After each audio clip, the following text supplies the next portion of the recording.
নিজের দেশের দিকে কথা কন নাকি আপনারা? যাদের হাতে মুসলমানের রক্ত লেগেছিল, আলেমদের রক্ত লেগে গেছিল, সোনার মানুষদেরকে ফাঁসির দড়িতে ঝুলিয়ে মেরে হত্যা করেছিল, যারা মাদ্রাসার এতিম বাচ্চাদেরকে হত্যা করেছিল, চিরস্থায়ীভাবে ক্ষমতায় টিকে থাকার চিন্তা ভাবনা করেছিল, আল্লাহ রাব্বুল আলামিন এমন ভাবে ধরলেন পালাইতে বাধ্য হয়েছে। কথা বলে ঠিক না? আমরা চাইছিলাম ম্যাডাম পদত্যাগ করেন,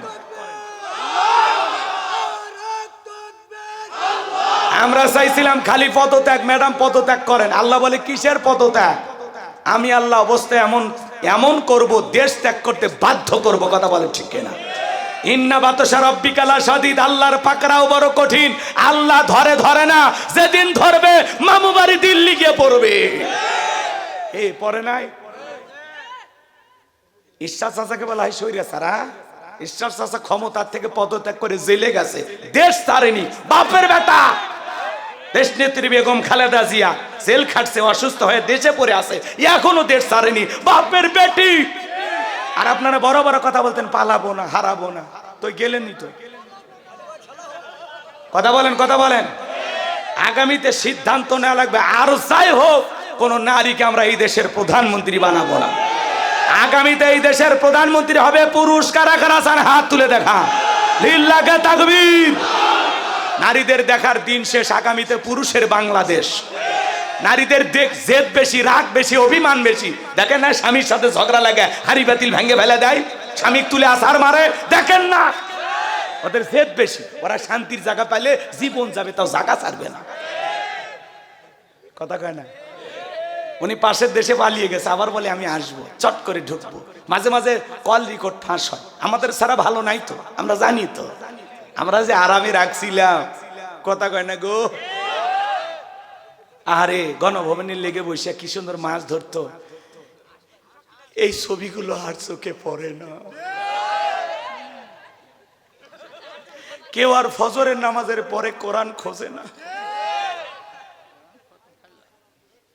আছে উনি আছে, আবার আসতেছে। আমরা বলি আপনি আসেন তো, আপনি তাড়াতাড়ি আসেন। এই দেশ আপনার বাবার, এই দেশ আপনার স্বামী, আপনি আসেন। এই দেশে অশান্তি করে ভারতে গেছেন, ভারতে এখন অশান্তি লাগে আছে। হ্যাঁ, পৃথিবীর কোন দেশ জায়গা দিচ্ছে না, জায়গা হবেও না। কথা কন, আপনি আসেন। কি বলেন? খেলা হবে না? এই বয়স আর কি রাগ করতেছেন আপনারা? বুবু আসতেছে, আমরা আসতে বলি, আপনি বুবু আসেন। এদেশের 18 কোটি মানুষের 36 কোটি চোখ তাকায় আছে। বুবু আইবা, তুমি আইবা গো, সেই দিন আইসা বুবু ক্ষমতা পাইবা না। এই যুবক বলবো, ভয় নাই তো? কি বগুড়ার মানুষ ভয় আছে? চলবে।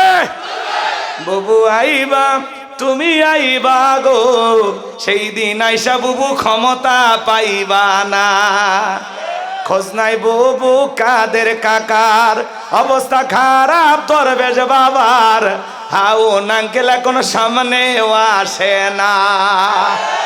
খোঁজ নাই বুবু কাদের কাকার, অবস্থা খারাপ দরবেশ বাবার, হাউ নাঙ্কেল এখন সামনেও আসে না।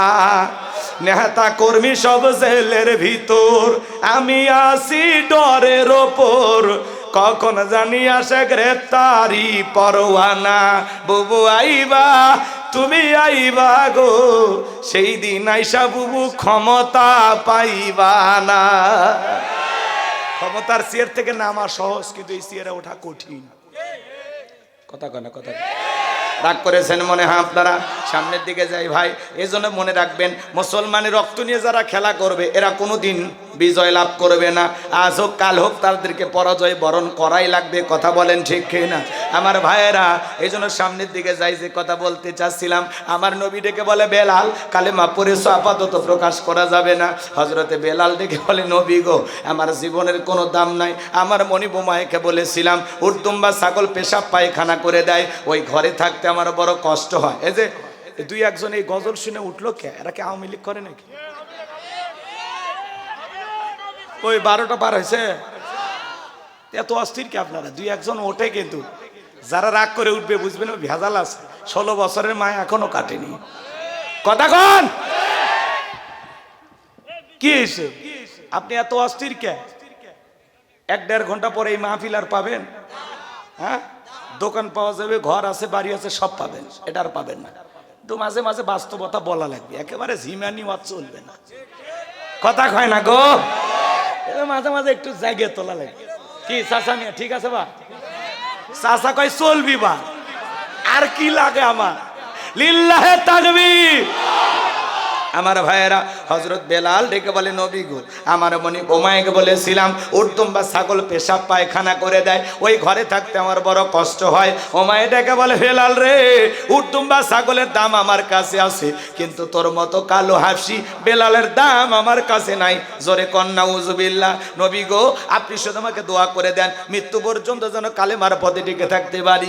এই কথা বলে হযরত বেলাল চলে আসলেন। পরের দিন সকালবেলা সূর্য উদয় হয়ে গেছে, অনেকটা বেলা হয়ে গেছে। বেলাল দরজা খোলে না। অন্যান্য চাকর যারা আছে নালিশ নিয়ে চলে গেছে ওমায়ের কাছে, যা বলে, নেতা এখন পর্যন্ত বেলাল দরজা খোলে নাই, তাই নাকি? বলে, হ্যাঁ ঠিক আছে, চলো যাই। দরজায় ডাক দেয়, হে বেলাল দরজা খোল। হযরতে বেলাল দরজা খোলে না। জোরে করে ধাক্কা মারছে, যখন দরজা খুলে গেছে তখন এইবার ওমায়ে তাকায়া দেখে, যেই রাত্রিতে হযরতে বেলাল কালেমা পড়ে মুসলমান হয়েছে, ওই রাত্রিতে একটা উর্দুম বা ছাগলের কাছে কোনো পেশাব পায়খানা নাই। জোরে কোন মারহাবা। এইবার ওমায় ডেকে বলে, এ চাকরের দল, বেলালের বিরুদ্ধে মিথ্যা অভিযোগ দাও। তোমরা যখন ঘুমাচ্ছিলে বেলাল তখন ময়লা আবর্জনা পরিষ্কার করেছে, তাকায় দেখো না একটা উর্দুম বা ছাগলের কাছে কোনো পেশাব পায়খানা নাই, যাও নিজেদের কাজ করো। ওদেরকে তাড়িয়ে দেওয়ার পরে এক পা দুপা করে বেলালের কাছে চলে গেলেন। হযরতে বেলাল দেয়ালে পিঠটা লাগাইয়া জিব্বা নাড়ায় জিকিরি করে কার? এবার হযরত বেলালকে পাইয়া হালকা করে ধাক্কা মারছে, যখন জবান দিয়ে কালেমার আওয়াজ বের হয়েছে তখন এইবার ওমায় ডেকে বলে, বেলাল তোর জবান দিয়ে কি শুনলাম? হযরতে বেলাল ডেকে বলে, মুসলমান হয় যারা মিথ্যা কথা বলবে না তারা, ওয়াকুলু কওলান সাদীদা।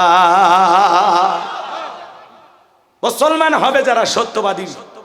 কথা বলেন, মুসলমান হবে কি? সত্যবাদী। মুসলমান কখনো মিথ্যা কথা বলতে পারে না, মুসলমান হবে সত্যবাদী। আর আমরা কি করি? মিথ্যা বলতে বলতে চেহারা বেঁকা হয়ে গেছে, এক পা কবরে চলে গেছে। ভরা পেটেও মিথ্যা, খালি পেটেও মিথ্যা, ঘুমানোর আগেও মিথ্যা, ঘুম থেকে উঠেও মিথ্যা। এত মিথ্যা কথা বলে, শয়তান পর্যন্ত বলে আমি এত খারাপ না। কথা কোন ঠিক কিনা? মুসলমান কখনো মিথ্যাবাদী হতে পারে? মুসলমান হবে সত্যবাদী। হযরত বেলাল ডেকে বলে, গতকাল রাত্রিতে নবীজির হাতে হাত রেখে আমি কালেমা পড়ে মুসলমান হয়েছি, তাই নাকি? বলে, হ্যাঁ ঠিক আছে বেলাল, শোন এখনো সময় আছে, তোরে উর্দুম বা ছাগলের মালিক বানায় দেব, থাকার জন্য ভালো ঘরের ব্যবস্থা করে দেব। বেলাল রে, এখনো সময় আছে, আব্দুল্লাহর বেটা মুহাম্মদ সাল্লাল্লাহু আলাইহি সাল্লামের ধর্ম ত্যাগ করে আবারও বাপ দাদার ধর্মে ফিরে আয়। হযরতে বেলাল ডেকে বলে, ও মাইয়া, দুনিয়ার পার্থিব সম্পদের বিনিময়ে বেলাল তার ঈমান বিক্রি করবে না। এই কথা শোনার পরে ওমায় ডেকে বলে, বেলাল রে, আমার কথা না শুনলে বড় নেতা আবু জেহেলকে খবর দেব। হযরতে বেলাল দিকে বলে, কোন বড় নেতা ছোট নেতা এখন কাউকে গোনার টাইম নাই। আমি দুনিয়ার কোন আবু জেহেলকে ভয় করি না, আমি ভয় করি আমার আল্লাহকে। এইবার ওমায় দৌড়ে চলে গেল আবু জেহেলের বাড়িতে, যা বলে, নেতার সংবাদ খুব খারাপ। কি হয়েছে? বলে, আমার বাড়ি কৃতদাস বেলাল কালেমা পড়ে মুসলমান হয়েছে, তাই নাকি? বলে, হ্যাঁ ঠিক আছে, যাও আমি আসতেছি। আবু জেহেলের একটা বিশেষ বাহিনী ছিল, যাদের কাজই হলো মুসলমানদের উপর নির্যাতন জুলুম চালানো। আজও তাম পৃথিবীর দিকে তাকায় দেখবেন, জালেমদের বিশেষ একটা বাহিনী থাকে, যাদের কাজই হলো টুপিওয়ালা, দাড়িওয়ালা, ইমানদার, আল্লাহওয়ালা আলেমদের উপর নির্যাতন জুলুম চালানো। ওদের একটা বিশেষ বাহিনী থাকে, টার্গেট করে করে নিয়ে যায়। কথা কয় না গো? ছিল না এরকম? আয়না ঘর, হ্যাঁ আয়না ঘর আছে। এরকম যে একটা ঘর আছে পৃথিবীতে আমরা জানতাম না, এরা আমাদের নাম শোনাইলো। কথা বলেন ঠিক না? যারা আয়না ঘর বানিয়েছে, একদিন বলা যায় না ওরা সে আয়না ঘরের বাসিন্দা হতে পারে। কথা কোন ঠিক কিনা? মাজান, দুনিয়ার খেলা দুনিয়াতে একদিন শোধ হবে। ওরা যে অত্যাচার জুলুম করেছে, ওই রকম কিছু না কিছু হলেও তো হবে দুনিয়া। একেবারে শাহী বাদশার মতো তো হবে না, কিছু তো বিপদ ওদের জীবনেও আসে। কথা কয় না গো?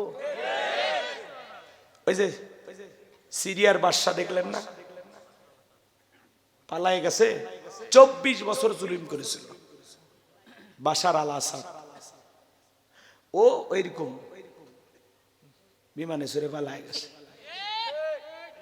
24 বছর জুলুম করেছিল, 2 যুগ। ওর ওখানেও নাকি ওইরকম আয়না ঘর পাওয়া গেছে। জালেমেরা তো এরকমই, মানে যারাই প্রতিবাদ করে, সকালে প্রতিবাদ করছে, রাতে যায় তুলে নিয়ে যায়, হয় ক্রস ফায়ার, না হয় গুম, না হয় খুন, না হয় আয়না ঘর, কোথাও না কোথাও রেখে দেয়। কথা কন ঠিক কিনা? রাগ করতেছেন মনে হয় আপনারা। আমার ভাইয়েরা সামনের দিকে যায়। আমি যে কথা বলতে চাচ্ছিলাম, গভীর মনোযোগ দিয়ে কথাগুলো শোনা যাক। আবু জেহেল তার বিশেষ বাহিনী নিয়া ওমায়ের বাড়িতে হাজির হয়ে গেল। নাইকে বলে বেলাল এই দিকে আয়। বেলাল এসব কি শুনছি, তুমি নাকি মুসলমান হয়েছো? হযরতে বেলাল ডেকে বলে হ্যাঁ, যা শুনেছেন সত্য, আমি মুসলমান হয়ে গেছি। এইবার আবু জেহেল ডেকে বলে বেলাল, তোরে উটদুম্বা ছাগলের মালিক বানায় দেব, থাকার জন্য ভালো ঘর দেব, ব্যবসা বাণিজ্য যদি করতে চাও দেড়হাম টাকা পয়সা যা লাগে দেব। বেলাল তুমি চাইতে দেরি, তোমার চাহিদা পূরণ করতে আমরা দেরি করব না। হযরতে বেলাল ডেকে বলে আবু জেহেল রে, দুনিয়ার সব সম্পদ যদি দিতে চাও, দুনিয়ার সব সম্পদ ছাড়তে রাজি, কিন্তু নবীজির কালেমা ছাড়তে রাজি নাই। আল্লাহু আকবার। বেলালের মতো যারা খাঁটি ইমানদার, এদেরকে টাকা দিয়ে কেনা যায় না, কিন্তু মুনাফিক মার্কা মুসলমান যারা টাকার কাছে বিক্রি হয়, তারা টাকা যেই দিকে ওদের ফতুয়া সেই দিকে, টাকার জোরে ওদের ফতুয়া ঘরে, টাকা পাইলে ওরা বাতিলের পাছাটা গোলাম হয়। কথা বলেন, কথা বলেন। এরকম আছে না নাই? রাগ করতেছেন আপনারা মনে হয়। আমার ভাইয়েরা, এক প্যাকেট বিরিয়ানি কয় পাইলে কয় ম্যাডাম আপনি জান্নাতি, ও জান্নাতের ঠিকাদারি নিয়ে বসে আছে। এরকম মুসলমান আমাদের সমাজে আছে না না? টাকা পাইলে বৈধকে অবৈধ বলে চালিয়ে দেয়, আর অবৈধকে বৈধ বলে চালিয়ে দেয়। টাকা পাইলে বলে ওই সরকার, ওই রাষ্ট্রপ্রধান যেই দিকে ফতুয়া দিতে বলে ওই দিকে ঘুরে পেশা বলে হ্যাঁ ঠিক ঠিক ঠিক। কথা কি বুঝতে পারতেছেন? রাগ করবেন না বাবাজিরা। হযরত বেলাল ডেকে বলে আবু জেহেল রে, দুনিয়ার সব সম্পদ যদি দিতে চাও, দুনিয়ার সব সম্পদ ছাড়তে রাজি, নবীজির কালেমা ছাড়তে রাজি নাই। এইবার আবু জেহেল ডেকে বলে বেলাল, এত বড় লোভনীয় প্রস্তাব দিলাম, রাজি হইলা না, সোজা আঙ্গুলে ঘিউ না উঠলে আঙ্গুলে একটু বাঁকা করা লাগবে। এই কথা বলে যুবকদেরকে লিলে দিল, চাবুক দিয়ে পিটাও। হযরতে বেলালকে চাবুক দিয়ে পিটানো শুরু হয়ে গেল। এরা যত জোরে চাবুক মারে বাজান, বেলাল তত জোরে আল্লাহর নামের জিকির করে। চাবুক দিয়ে পিটাইতে পিটাইতে কালো চামড়া গুলো ফেটে রক্ত ঝরা শুরু হয়ে গেল। আবু জেহেল ডেকে বলে বেলাল, চাবুক দিয়ে মারতে মারতে কালো চামড়া গুলো ফেটে রক্ত ঝরে রে বেলাল, তারপরেও কি নবীজির কালেমা ছাড়বি না? হযরতে বেলাল ডেকে বলে আবু জেহেল রে, মারতে মারতে যদি মেরেও ফেলে দাও, জীবনটা দিতে রাজি, নবীজির কালেমা ছাড়তে রাজি না। এইবার আবু জেহেল বলে, যুবকের দল, বেলালের পায়ে রশি দিয়া বাঁধো, উটের পায়ের সাথে বাঁধো, পাটা বাইন্দা উটের পায়ের সাথে লাগাইয়া মরুভূমির উত্তপ্ত গরম বালিতে ছেঁচড়াইয়া ছেঁচড়াইয়া ঘোরা হলো। আরবের বালিগুলো এত গরম, চাল দিলে মুড়ি হয়ে যাবে। ওই উত্তপ্ত গরম বালিতে ছেঁচড়ায় ছেঁচড়ানে ঘোরা হলো। বাবলা গাছের কাঁটাগুলো জিব্বার ভিতরে পেরেকের মতো মারা গেলো। বিকেল বেলা নিয়ে এসে বলে বেলাল, চাবুক দিয়ে পিঠাইলাম, পায়ে রশি লাগাইয়া ছেঁচড়ায় ছেঁচড়ানে ঘুরলাম রে বেলাল। এ বেলাল, তারপরে কি নবী মুহাম্মাদের কালেমা ছাড়বি না? হযরতে বেলাল ডেকে বলে আবু জেহেল রে, বেলালের নিঃশ্বাস থাকবে যতদিন, বেলাল ইসলামের পথে টিকে থাকবে ততদিন। এবার আবু জেহেল বলে, যুবকের দল যাও, বড় একটা পাথর নিয়ে এসে বেলালের বুকের উপরে চাপায়া দাও। কয়েকজন যুবক মিলে বিশাল ওজনের একটা পাথর নিয়ে আসা হযরতে বেলালের বুকের উপরে চাপায়া দিল। আবু জেহেল মনে করলো পাথরের চাপার আঘাতে বেলাল মারা যাবে। এই কথা ভেবে কাফেররা চলে গেল। হযরতে বেলালের বুকের উপরে পাথর, চোখের কোনা দিয়া পানি পড়তেছে বাজার। ওই কষ্টের জিহুব্বা, রক্তাক্ত জিহুব্বা, এরপরে ওই জিহুব্বা দিয়া জিকিরি করে কার? আর একটু জোরে বলেন কার? আপনাকে আমাকে জিকির করা যায় না, কেউ মারে না, পেটে না, তারপরে আমরা কপাল পোড়া আল্লাহর জিকির করি না। হাদিস শরীফের ভিতরে আসছে, যার জিহ্বাটা আল্লাহর জিকিরে তরুতাজা থাকে, আল্লাহর জিকিরে ভিজা থাকে, ওই জিহ্বাওয়ালা মানুষ কোনোদিন জাহান্নামের আগুনে জ্বলবে না। নবীজির কাছে একবার জিবরাইল আসলেন, ডেকে বলেন, নবী গো, আপনি কি জানেন 2 ফোঁটা চোখের পানির কত দাম?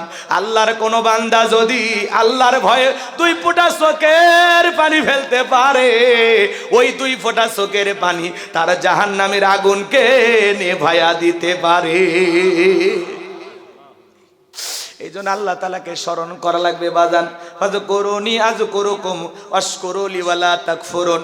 তোমরা আমারে স্মরণ করো, আমি আল্লাহ তোমাদেরকে স্মরণ করব। কৃতজ্ঞতা প্রকাশ করো, অকৃতজ্ঞ হয়ো না। এই জন্য বাজান, ব্যবসা করতেছেন, ব্যবসা করতে করতে আল্লাহর জিকির করা যায়।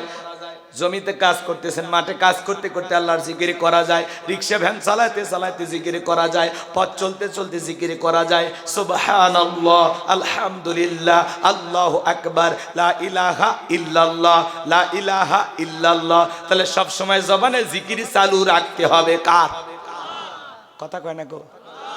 অন্তরে মরিচা দূর হয়ে যায়। আল্লাহকে স্মরণ করবে। আল্লাহকে ডাকার মধ্যে একটা আলাদা মজা আছে। কষ্ট হচ্ছে আপনাদের মনে হয়? আমার ভাইয়েরা, দিলটা উজাড় করে কথাগুলো শুনে যান। আমি গুনাহগার সে কথা বলতে চাই, গভীর মনোযোগ দিয়ে কথাগুলো শ্রবণ করবেন। হযরতে বেলাল চোখের পানি ছেড়ে দিয়ে কাঁদে আর ডেকে বলেন, আল্লাহ, তুমি তো সে আল্লাহ, তুমি ইব্রাহিমের জন্য যদি নমরুদের আগুনকে ফুলের বাগান বানায় দিতে পারো, ও আল্লাহ, তুমি কি পারো না বেলালের বুকের পাথরটাকে তুলার মতো নরম বানায় দিতে? পাথর থাকার কারণে তোমার মতো মালিকের জিকির করতে বড় কষ্ট হয়।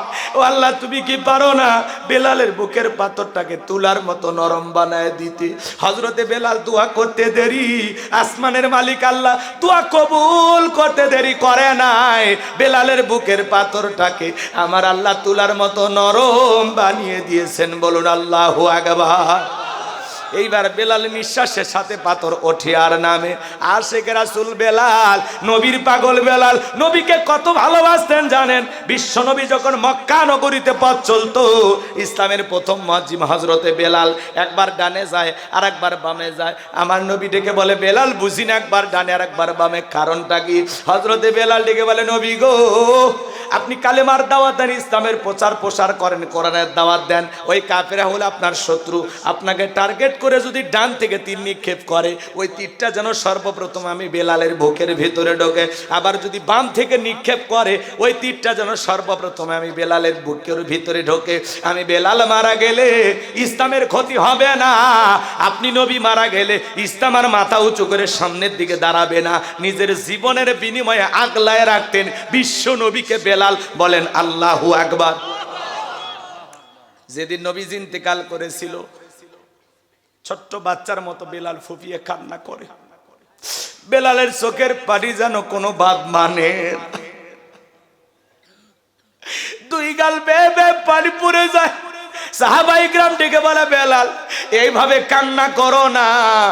বেলাল বলে, না, নবী আমার চলে গেছে, এটা আমি মানতে পারি না। আমি বেলাল আর জীবনে কোনোদিন আজান দেব না। আমি আজান দেওয়ার পরে নবীজি ইমামতির মুসল্লায় দাঁড়াবে না, আমি বেলাল আর কোনোদিন আজান দেব না। ছোট্ট বাচ্চার মতো বেলাল ফুপিয়ে ফুপিয়ে কান্না করে। সাহাবীরা সান্ত্বনা দেয়, বেলাল কারো কথা শোনে না, হাউমাউ করে কাঁদে আর বলে, মদিনাতে থাকলে আমি পাগল হয়ে যাব। মদিনার অলিতে গলিতে রসুলের সাথে আমার হাজারো স্মৃতি। নবীজি সোমবারের দিন ইন্তিকাল করলেন, বুধবারের দিনে তামাম পৃথিবীর উম্মতকে কাঁদিয়ে আজও মদিনার সবুজ গম্বুজের নিচে আপনার আমার নবী শায়িত। আমার ভাইয়েরা, হযরতে বেলাল মনের দুঃখ কষ্ট নিয়ে চলে গেলে 6 মাস অতিবাহিত হয়ে যায়, বেলাল মদিনায় আসে না। নবীজি স্বপ্নে বেলালকে ডেকে বলে, বেলাল, কত মানুষ দূর দূরান্ত থেকে আইসা আমি নবীর কবরের পাশে দাঁড়ায় সালাম দেয়। বেলাল, আয় আয়, একবার মদিনায় আয়, আইসা আমি নবীকে একবার সালাম দিয়া যা। নবীজিকে স্বপ্নে দেখার পরে বেলাল আর দেরি করলেন না, পরের দিন মদিনায় চলে আসলেন। মদিনাতে আসার পরে বেলালকে দেখে সাহাবায়ে কিরাম ডেকে বলে, ও বেলাল, দাও না একবার আজান দাও। কতদিন হয়ে গেল তোমার কণ্ঠে আমরা আজান শুনতে পাই না। ছোট ছোট বাচ্চারা পর্যন্ত বলে, মা বেলাল আসছে, একটু বেলালকে দেখে আসি। চতুর্দিক দিয়ে হাজার হাজার মানুষ ভিড় জমাইছে বেলালকে একটা নজর দেখার জন্য। নবীর নাতি হাসান আর হোসাইন দুইটা ভাই যখন বেলালের দুইটা হাত ধরেছে, হযরতে হোসাইন যখন হাতটা ধরে ডেকে বলে, ও নানু ভাই, নানাও চলে গেছে, তুমিও সেরে আমাদেরকে চলে গেছো। ও নানু ভাই, দাও না একবার আজান দাও, কতদিন হয়ে গেল তোমার কণ্ঠে আমরা আজান শুনতে পাই না।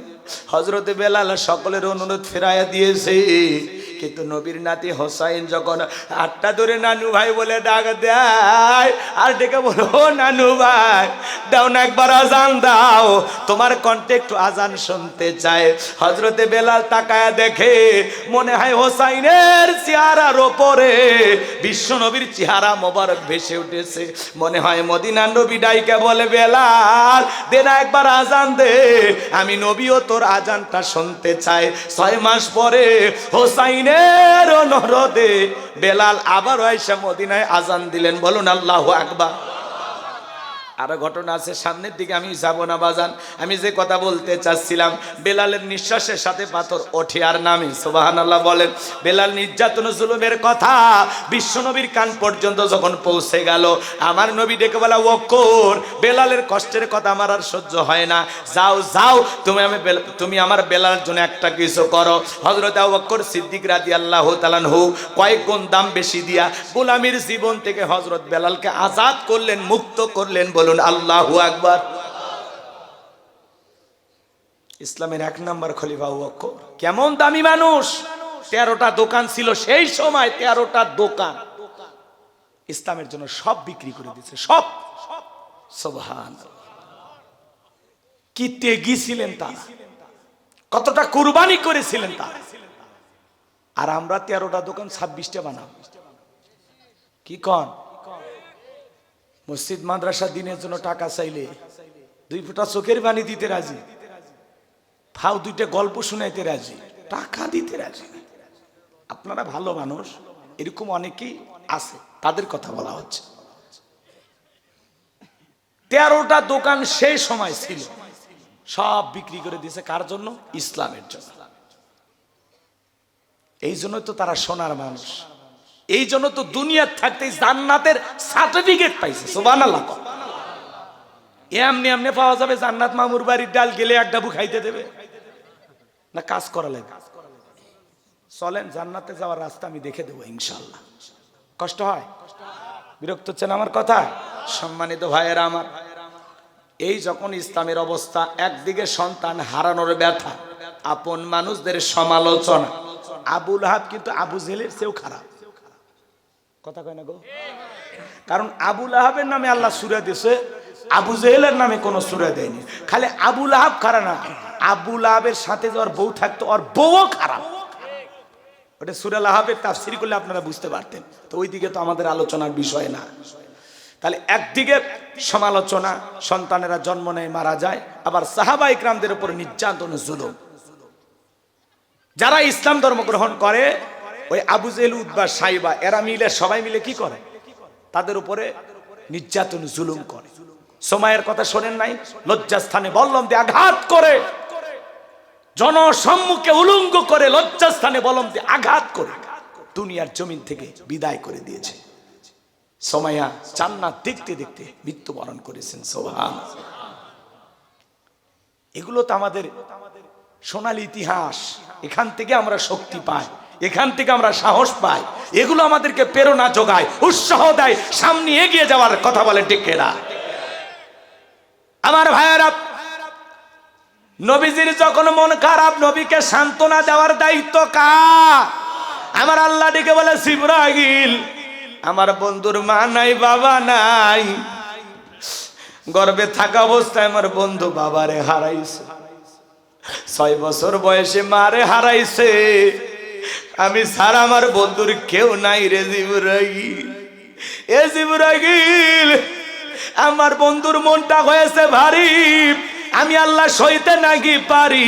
লাহু মাহফুজ থেকে সূরা কাউসার নিয়ে যায় আমার বন্ধুর উপরে নাজিল কর তাড়াতাড়ি। আল্লাহু আকবার। আমার নবী দেখে বলেন, ও আনাস, তোমরা জানো আমার মনটা কেন খারাপ, আমার কষ্ট পাওয়ার কারণ কি? কি তোমার মুস্কি হাসি দেওয়ার কারণ হলো এই মাত্র আসমান থেকে জিবরাইল এসে আমার উপরে সূরা কাউসার নাজিল করলো। বলুন সুবহানাল্লাহ। নবীজি যখন হাসতে হাসতে সাহাবায়ে কিরামদের সামনে তেলাওয়াত করে শুনিয়ে দিলেন, জবান ছেড়ে সবাই আমার সাথে পড়ুন, ইন্না আ'তাইনাকাল কাউসার ফাসাল্লি লিরাব্বিকা ওয়ানহার ইন্না শানিয়াকা হুয়াল আবতার। আল্লাহু আকবার। কোরআন শুনতে খারাপ লাগে? হ্যাঁ, ছোটবেলায় বাবার হাত ধরে মসজিদে গেছিলেন, ইমাম সাহেবের কণ্ঠে সূরা ফাতিহা শুনেছিলেন। আজকে আপনার 50-60 বছর বয়স হয়ে গেছে, 5 ওয়াক্ত সালাত যারা আদায় করে কমপক্ষে 40 বার সূরা ফাতিহা দৈনিক পাঠ করতে হয়। কোনো মানুষ কি বিরক্ত হয়ে বলেছে সূরা ফাতিহা পড়তে ভালো লাগে না? কোন ইমাম কি বলছে ভাই 25 বছর ইমামতি করেছি, সূরা ফাতিহা দিয়ে শুরু করেছি, আজ থেকে মাগরিবে সূরা ইখলাস দিয়ে পড়বো? হুজুর যদি শুরুতেই বলে কুল হুয়াল্লাহু আহাদ, আপনারা পিছন থেকে কি বলবেন? আল্লাহু আকবার। হুজুর আগে সূরা ফাতিহা পড়েন, এরপরে অন্য সূরা ধরেন। যে হুজুর সূরা ফাতিহা ছাড়া নামাজ পড়াইতে চায়, বিনা বেতনে চাকরি করলেও তার পিছনে নামাজ পড়বো না, কারণ সূরা ফাতিহা ছাড়া নামাজ হবে? রাগ করছেন? কোরআনের ভিতরে আল্লাহ তাআলা একটা আলাদা আকর্ষণ দিয়েছে। কোরআন হলো উম্মতে মুহাম্মাদের জন্য জীবন্ত মুজিজা। সুবহানাল্লাহ। এই কোরআনের ভিতরে আল্লাহ এমন একটা মধু দিয়েছে, কিয়ামত পর্যন্ত এই কোরআন মুসলমানের কাছে কখনো বিরক্ত লাগবে না। কোরআন জোরে পড়লে মজা লাগে, টেনে পড়লে মজা লাগে, মাঝামাঝি সুরে পড়লে মজা লাগে। যার কণ্ঠ যেমন, কোরআন শুনতে তার কণ্ঠ দিয়া তত বেশি মধুর লাগে। মিশরের আব্দুল বাসিত খান, আহারে কারি আব্দুল বাসিত ছিল না? কি কণ্ঠ, কি তেলাওয়াত! কান ধরে যখন ঝুঁকে ঝুঁকে একটু টান দিতেন, মনে হয় কোরআন নাজিল হচ্ছে। সুবহান। এই যে এখন আমাদের বিশ্ব চ্যাম্পিয়ন হাফিজের যারা বের হচ্ছে, তাদের কণ্ঠ, সালে আহমেদ তাকরিম, কি কণ্ঠ! দিলটা ভরিয়া যায়। সুবহানাল্লাহ, সুবহানাল্লাহ। কোরআন পড়তে হবে মনোযোগ দিয়ে। এই সূরাটা যদি টানিয়ে পড়া হয় মজা আছে না? এক একটা, এদিক খেয়াল করেন, এক একটা আমাদের বাংলাদেশে যে বিভিন্ন বক্তা আলেমদের ওয়াজ শোনেন, দেখবেন কিছু কিছু বক্তার তিলাওয়াত এত সুন্দর, দিলটা ভরিয়া যায়। কথা কোন ঠিক কিনা? তো কণ্ঠ যার যেমন, তিলাওয়াতটা শুনতে তত বেশি মধু লাগে। যাকে যেরকম সুর আল্লাহ তাআলা দিয়েছেন, কথা বলে ঠিক কিনা? একটু টেনে টেনে যদি পড়া হয় মজা আছে না নাই? ইন্না আ'তাইনাকাল কাউসার ফাসাল্লি লিরাব্বিকা ওয়ানহার ইন্না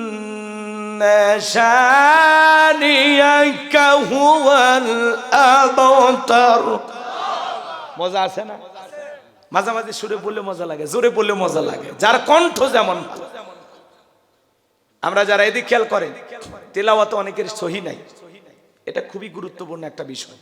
আল্লাহ বলেন আউযিদ আলাইহি ওয়ারাতিলিল কুরআনা তারতিলা, কোরআনকে তারতিলের সহিত স্পষ্ট করে ধীরে ধীরে সহিহ শুদ্ধভাবে তেলাওয়াত করো। কথা বলেন না কেন? সুন্দরভাবে তেলাওয়াত করতে হয়। অনেকে তেলাওয়াত করে নামাজের ভিতরে আলহামদুলিল্লাহ রাব্বিল আলামিন আর রহমানির রহিম। নামাজ ভঙ্গের কারণ আছে 19টি, তার 1 নাম্বার কারণ, নামাজের ভিতরে অশুদ্ধ তিলাওয়াত করলে নামাজ হবে? তাহলে সন্তানদেরকে যদি সহিহ শুদ্ধ তিলাওয়াত শেখাতে চান, তাহলে মাদ্রাসায় পড়ানো দরকার আছে না নাই? এ জোরে বলেন, দরকার আছে না নাই? তিলাওয়াতের দিক দিয়ে বিশ্ব চ্যাম্পিয়ন হলো মহিলারা। এরা যদি কোরআন টানতে ধরে, বাপ রে বাপ। আলিফ লাম মিম যালিকাল কিতাবু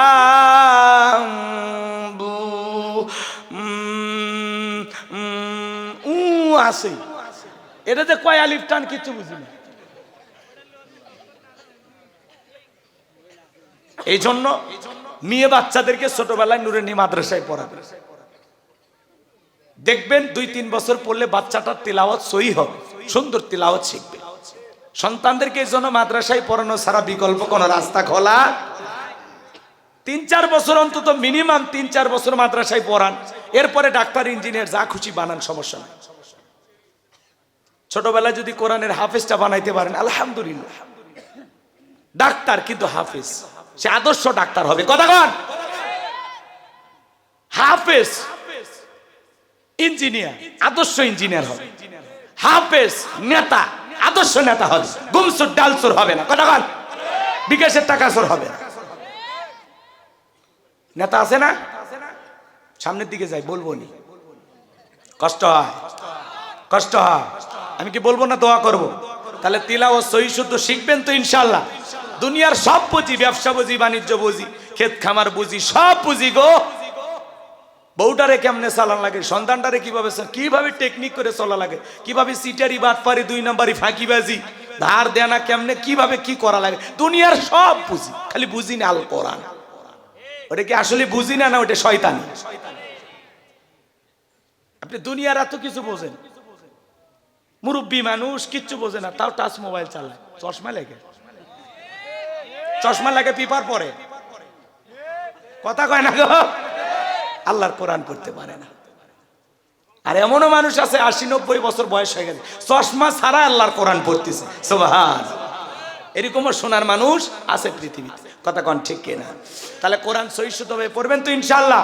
আর এদিক সেদিক যাব না। হ্যাঁ যুবক, কাল কিয়ামত পর্যন্ত কোরআনের আকর্ষণ কমবে না। আর একটা গান 2 দিন 4 দিন শুনলে মানুষকে ওই ক্যাসেট বন্ধ করতো, বন্ধ কর। কই বন্ধু 3 দিন তোর বাড়ির যা দেখা পেলাম না, মানুষকে 3 দিন যা দেখা হয় না, ওর বাড়িতে গেলে গাড়ি ভাড়া দিতে দিতে জীবন শেষ। ওই গান মার্কেট থেকে আউট, কথা কন ঠিক কিনা?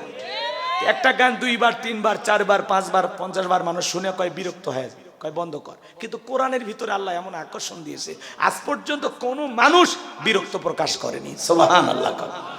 এই মধু, এই আকর্ষণ দিয়েছেন তিনি কে? আর একটু জোরে কন কে? তাহলে কোরআনের সাথে সম্পর্ক রাখবো তো ইনশাল্লাহ।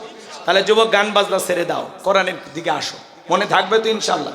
তোদের পায়ে হাত দিয়ে অনুরোধ করি, পরিবর্তন হয়ে যাও। তোমাদের জন্য সামনে কিছু কথা বলবো, সামনে। এই তো চলো এবার আয়াতের তাফসিরে চলে যায়। কষ্ট হয়, কষ্ট হয়। 1 নম্বর আয়াত আল্লাহ রাব্বুল আলামিন বলেন, ইন্না আ'তাইনাকাল কাউসার। আল্লাহু আকবার। আবার আল্লাহ রাব্বুল আলামিন বলেন, অবশ্যই আমি আল্লাহ পাক আপনাকে হাউজে কাউসার দান করেছি। ইন্না আ'তাইনাকাল কাউসার, নিশ্চয় আমি আল্লাহ পাক আপনাকে হাউজে কাউসার দান করেছি। এই হাউজে কাউসারের পানি আল্লাহ পাক পৃথিবীর অন্য কোনো পয়গাম্বরকে দেন নাই। আপনার আমার নবীকে আল্লাহ পাক হাউজে কাউসার গিফট করেছেন, ভালোবেসে দান করেছেন, সুবহানাল্লাহ কোন।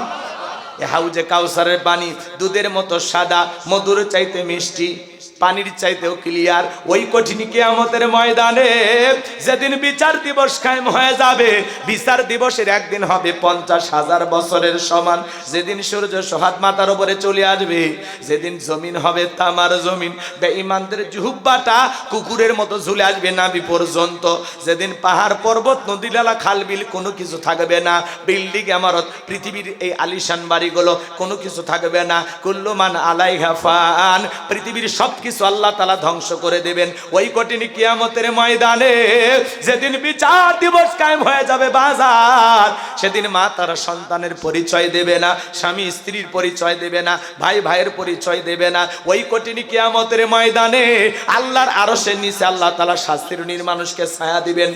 শাস্তিরুনির মানুষ যারা আশ্রয় পাবে তারা আল্লাহ, এদিক খেয়াল করেন, আল্লাহর আরশের নিচে বৈশা কিয়ামতের ফাইনাল খেলা তারা উপভোগ করবে। আল্লাহর আরশের নিচে শাস্ত্রীর মানুষকে আল্লাহ ছায়া দিবেন। এটা কিয়ামতের ময়দানে তৈরি করা আল্লাহর ভিআইপি গ্যালারি, সুবহানাল্লাহ। যে কোনো মানুষকে ওই জায়গায় জায়গা দেবেন আল্লাহ, শাস্ত্রীর মানুষকে দেবেন। কিয়ামতের ময়দানে, হাসরের ময়দানে মানুষ খালি পানি পানি বলে চিৎকার মারবেন। আমার আপনার নবী হাউজে কাউসারের পেয়ালা নিয়ে দাঁড়িয়ে থাকবেন, মানুষ দলে দলে নবীজির কাছে যাবেন হাউজে কাউসারের পানি পান করার জন্য। আমার ভাইয়েরা, কিছু মানুষের সামনে আল্লাহ তাআলা পর্দার আবরণ তৈরি করে দেবেন। আমার আল্লাহ যখন পর্দার আবরণ আমার আল্লাহ যখন তৈরি করে দিবেন, আমার নবী তখন ডেকে বলবেন, আল্লাহ সংখ্যায় আমি আমার অনেক উম্মতকে দেখতে পাইলাম, কেন জানি সংখ্যাটা কমে গেল বুঝতে পারলাম না। আমার নবী তখন, আমার আল্লাহ তখন ডেকে বলবেন, বন্ধু পাইকারি দরে আপনি তো সবাইকে হাউজে কাউসারের পানি পান করাইতে পারবেন না। দুনিয়ার জীবনে দুইটা অপরাধ করেছিল যারা, হাউজে কাউসারের পানি আজকে পাবে না তারা। কয়টা অপরাধ? জোরে বলেন কয়টা? জানার দরকার নাই? ওই দুইটা অপরাধ আপনার আমার ভিতরেও থাকতে পারে, কথা কোন ঠিক না? পরিবর্তন হয়ে যাব, শুনে পরিবর্তন হয়ে যাব ইনশা। তাহলে দুইটা অপরাধ কি বলবো? বলবো একটু মনোযোগ দিয়ে শোনেন ভাইয়েরা আমার। নবীজি হাউজে কাউসারের পেয়ালা নিয়ে দাঁড়িয়ে আছেন, চিন্তা করা যায় হযরত আবু বকর পেয়ালাগুলো ভরা দিবেন, মাঝখানে দাঁড়িয়ে থাকবেন হযরত ওমর। হযরত ওমর আবু বকরের হাত থেকে নিয়ে নবীজির হাতে দিবেন, আর নবীজি হাউজে কাউসারের পেয়ালা তার আদরের উম্মতদেরকে খুঁজে খুঁজে হাউজে কাউসারের পানি পান করাবেন। বলুন সুবহানাল্লাহ। নবীজির হাতে এক পেয়ালা হাউজে কাউসারের পানি পান করলে জান্নাতে ঢোকা পর্যন্ত তার আর তৃষ্ণা লাগবে না। নবীজির হাতে কঠিন কিয়ামতের ময়দানে হাউজে কাউসারের পানি কারা কারা পান করতে চান? দুই হাত তুলে আল্লাহকে দেখান, দেখান, দেখান। আল্লাহ তাআলা দেখতেছেন আসমান থেকে, দেখে না? আমার আল্লাহ দেখে কি না? দেখে না? কেউ যেটা দেখে না দেখে কে? কেউ যেটা শোনে না শোনে কে? কেউ যেটা দেয় না দেয় কে? তাহলে চাইতে হবে কার কাছে? আল্লাহ পাক আমাদের সবাইকে কঠিন কিয়ামতের ময়দানে নবীজির হাতে হাউজে কাউসারের পানি পান করা তৌফিক দান করুন। জোরে বলুন আমিন। আর একটু জোরে বলুন আমিন। আরো একবার বলুন আমিন। হাত নামা। হাউজে কাউসারের পানি চাইলেন আর পাইলেন অত সহজ। আমি আপনাদের এলাকায় আসলাম, একটা ছেলের হাতে কিছু চকলেট দিলাম, দিয়ে বললাম, ভাতিজা একটা বদনা পানি আনো, আমি একটু মুসাফির উজু বানাবো।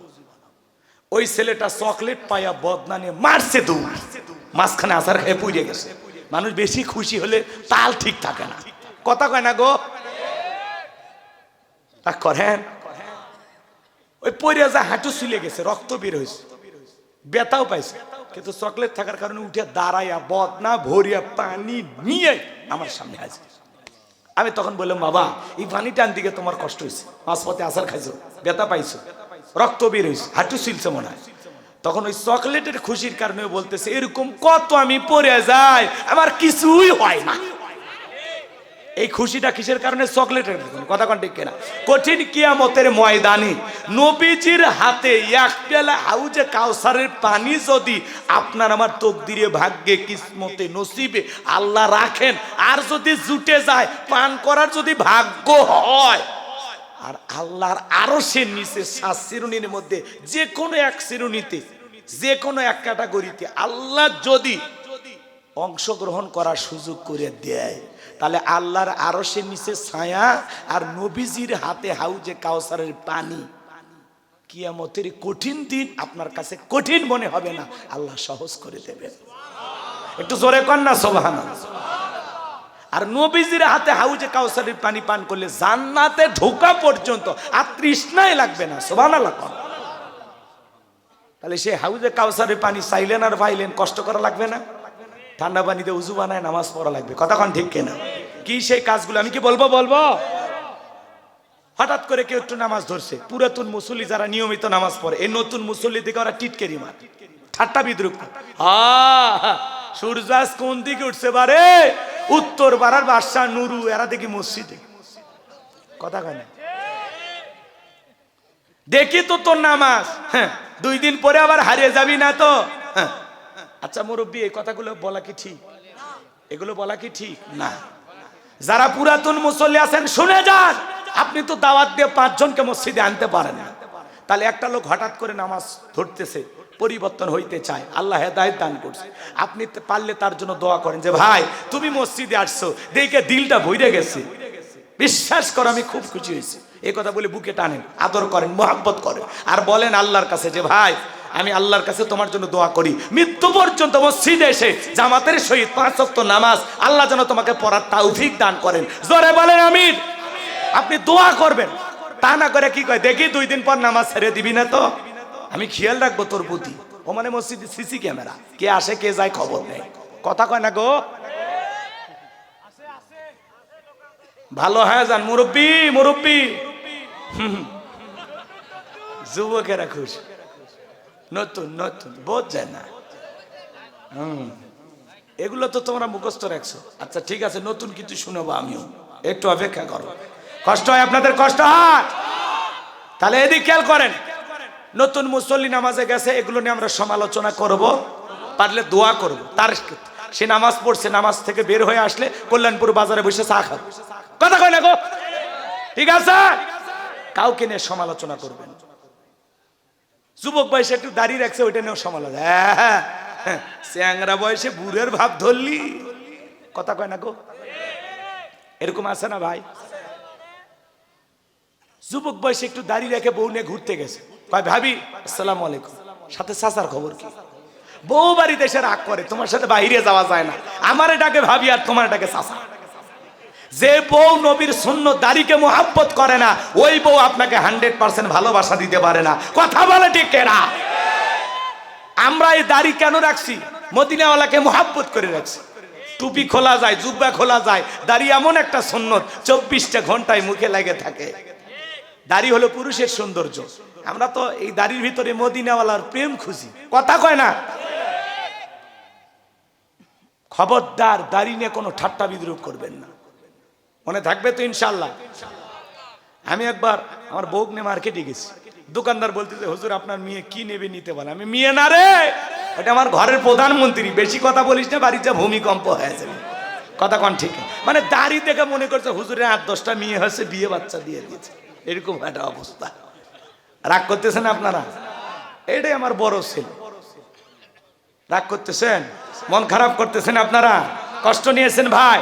তাহলে এবার চলেন, হাউজে কাউসারের পানি পান করতে হলে কাজ করতে হবে 2টি। আল্লাহ যাতে হাত দিয়েছে 2টা আঙ্গুল তুলে বলেন তো, কাজ করতে হবে কয়টি? আরো জোরে, জোর হলো না, হাত নামান। হাউজে কাউসারের পানি যারা পেতে চান 2টা কাজ। আল্লাহ রাব্বুল আলামিন বলেন 2 নাম্বার আয়াত, ফাসল্লিলি রাব্বিকা ওয়ানহার। বলেন বলেন, ফাসল্লিলি রাব্বিকা ওয়ানহার। বলেন, ফাসল্লিলি রাব্বিকা ওয়ানহার। 1 নাম্বার হলো রবের উদ্দেশ্যে সালাত আদায় করা লাগবে। ফাসল্লিলি রাব্বিকা, রবের উদ্দেশ্যে সালাত। নামাজ হবে একমাত্র কার জন্য? আরেকটু জোরে বলেন, কার জন্য? قل إن صلاتي ونسكي ومحياي ومماتي لله رب العالمين। সূরা আনআম আয়াত নাম্বার 162। আল্লাহ রাব্বুল আলামিন ডেকে বলেন, নবীজি আপনি বলুন, আমার নামাজ, আমার কুরবানি, আমার জীবন, আমার মরণ লিল্লাহি রাব্বিল আলামিন, আসমান জমিনের প্রতিপালকের জন্য। তাহলে মুমিন জীবনের সব ইবাদত হবে আল্লাহ তাআলাকে রাজি খুশি করার জন্য, কথা বলেন ঠিক না? আমার জীবন, আমার মরণ, আমার বন্দেগী, আমার জীবন, আমার মরণ, আমার বন্দেগী কবুল করো ইয়া ইলাহি, আমার জিন্দেগি, আমার জীবন, আমার মরণ, আমার বন্দেগী। মারহাবা বলেন। তাহলে ফাসল্লিলি রব্বিকা, রবের উদ্দেশ্যে সালাত, নামাজ হবে একমাত্র আল্লাহ তাআলাকে রাজি খুশি করার জন্য। قد أفلح المؤمنون الذين هم في صلاتهم خاشعون। অবশ্যই মুমিনেরা সকল যারা নিজেদের সালাত বিনয়ের সহিত, নম্রতার সহিত, আল্লাহর ভয় নিয়ে আদায় করে। আপনি আমি যখন সালাত আদায় করব, অন্তরে ভয় থাকতে হবে কার? আরেকটু জোরে বলেন না কার? নামাজ যদি নামাজের মতো হয়, আল্লাহ বলেন ফালিয়াবুদু রাব্বা হাযাল বাইত আল্লাযী আত'আমাহুম মিন জু' ওয়া আমানাহুম মিন খাউফ। আল্লাহু আকবার। আর আস্তে কোন? আচ্ছা, আল্লাহু আকবার করতে কি কষ্ট হচ্ছে? দোয়া করলে ভালো হয় নাকি? ওয়াজ কিন্তু অনেক বাকি আছে, শেষের আয়াতে মহিলাদের ওয়াজ আছে। বলবো বলবো? তাহলে একটু কথা বলে। ফালিয়াবুদু রাব্বা হাযাল বাইত আল্লাযী আত'আমাহুম মিন জু' ওয়া আমানাহুম মিন খাউফ। আমার আল্লাহ রাব্বুল আলামিন বলেন এই ঘরের মালিকের ইবাদত করো। ইবাদত যদি ইবাদতের মতো হয়, বান্দা 5 ওয়াক্ত সালাতে মাথা নত করে আমি আল্লাহকে সিজদা দিতে পারো, নামাজ যদি নামাজের মতো আদায় করতে পারো, আমার যে বান্দা 5 ওয়াক্ত সালাতে মাথা নত করে আমি আল্লাহকে সিজদা দিতে পারবে, আমি আল্লাহ ওই বান্দাকে 2টা জিনিস দেব। 1 নাম্বার হলো ওই বান্দার রিজিকের ব্যবস্থা আমি আল্লাহ করব। নামাজ যদি নামাজের মতো হয়, রিজিক দেবেন কে? আপনাদের এলাকা একটা প্রাণী বের হয় রাত 1টা 2টার দিকে চিল্লায় কু কইয়া, আর নাম কি? শিয়াল পণ্ডিত। শিয়ালের নামে কাহালু বাজারে মুরগির হোটেল আছে, ব্যাংকের অ্যাকাউন্টে টাকা আছে, ওরে খাওয়াই কে গো? জোরে কর না। সকালবেলা একটা পাখি খালি পেটে নিচ থেকে বের হয়ে যায়, সন্ধ্যাবেলায় ওই পাখির পেটটা ভরে বাসায় ফেরত আসার ব্যবস্থা করে কে? আল্লাহ যদি পাখিকে খাওয়ায়, শিয়ালকে খাওয়ায়, পৃথিবীর এত মাকলুককে খাওয়ায়, আমরা দেখি আমাদেরকে কি আল্লাহ না খাওয়ায় রাখবে? হ্যাঁ, না খাওয়ায় রাখবে? আল্লাহ কি বলেন? কুনতুম খায়রা উম্মাতিন উখরিজাত লিন-নাস, তোমাদেরকে উত্তম জাতি বানাইছে। ওয়ালাকাদ কাররামনা বানি আদম, মর্যাদার দিক দিয়া আপনাকে আমাকে সেরা করেছেন কে? সৃষ্টির সেরা আমরা আশরাফুল মাখলুকাত। আল্লাহ কি আমাদেরকে না খাওয়ায় রাখবে? না, রিজিক দেওয়ার একমাত্র মালিক আমার আল্লাহ রাব্বুল আলামিন বলেন ওয়া মা মিন দাব্বাতিন ফিল আরদি ইল্লা আলাল্লাহি রিজকুহা। সূরা হুদের ভিতরে আল্লাহ পাক জানিয়ে দিলেন এই পৃথিবীতে এমন কোন বিচরণশীল প্রাণী নাই যার রিজিকের ব্যবস্থা আমি আল্লাহ আসমান থেকে করি না।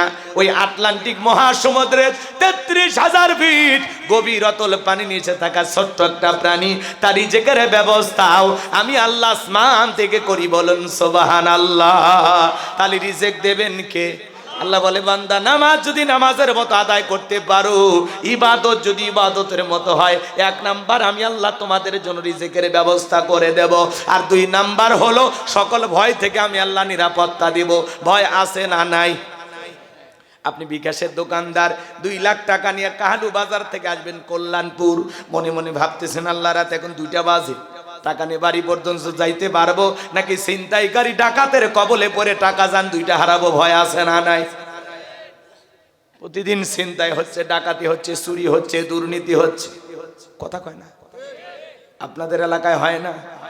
তাহলে এই সমাজের চুরি, দুর্নীতি, টেন্ডারবাজি, চাঁদাবাজি যদি বন্ধ করতে চান, এই সমাজে লাগবে কার আইন? আর একটু জোরে কর। বিরক্ত হয়েছেন আমার কথা?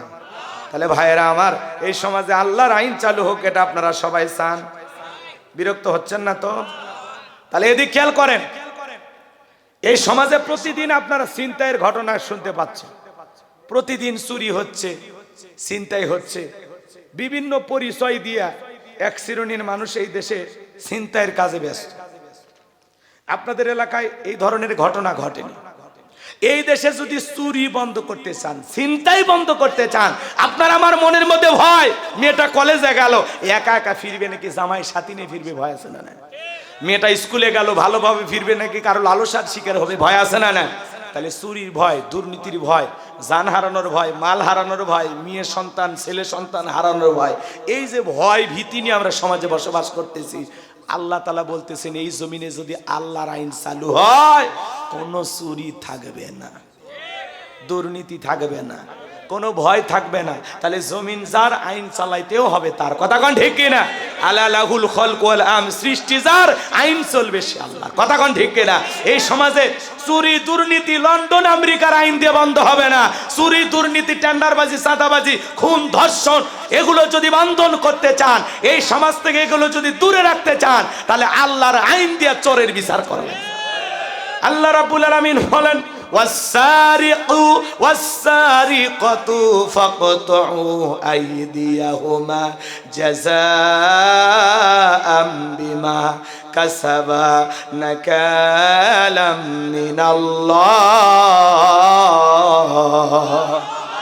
আল্লাহ সূরা মায়দার ভিতরে আইন দিয়েছেন, চোর পুরুষ হোক আর নারী হোক, আল্লাহর বিধান, আল্লাহর ফয়সালা।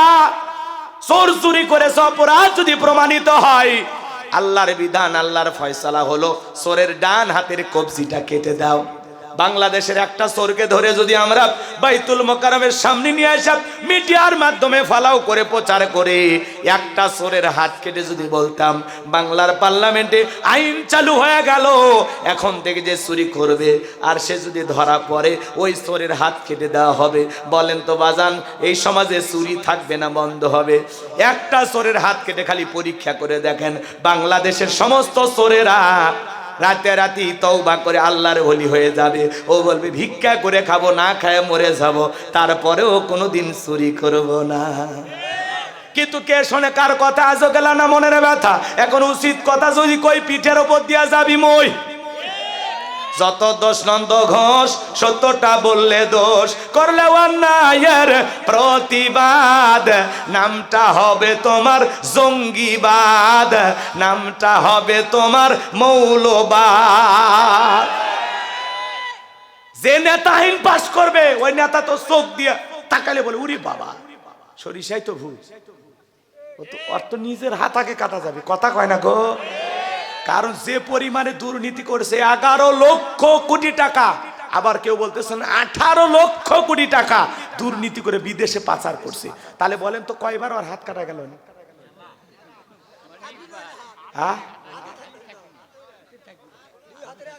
ওরা কোনোদিন এই আইন পাশ করবে?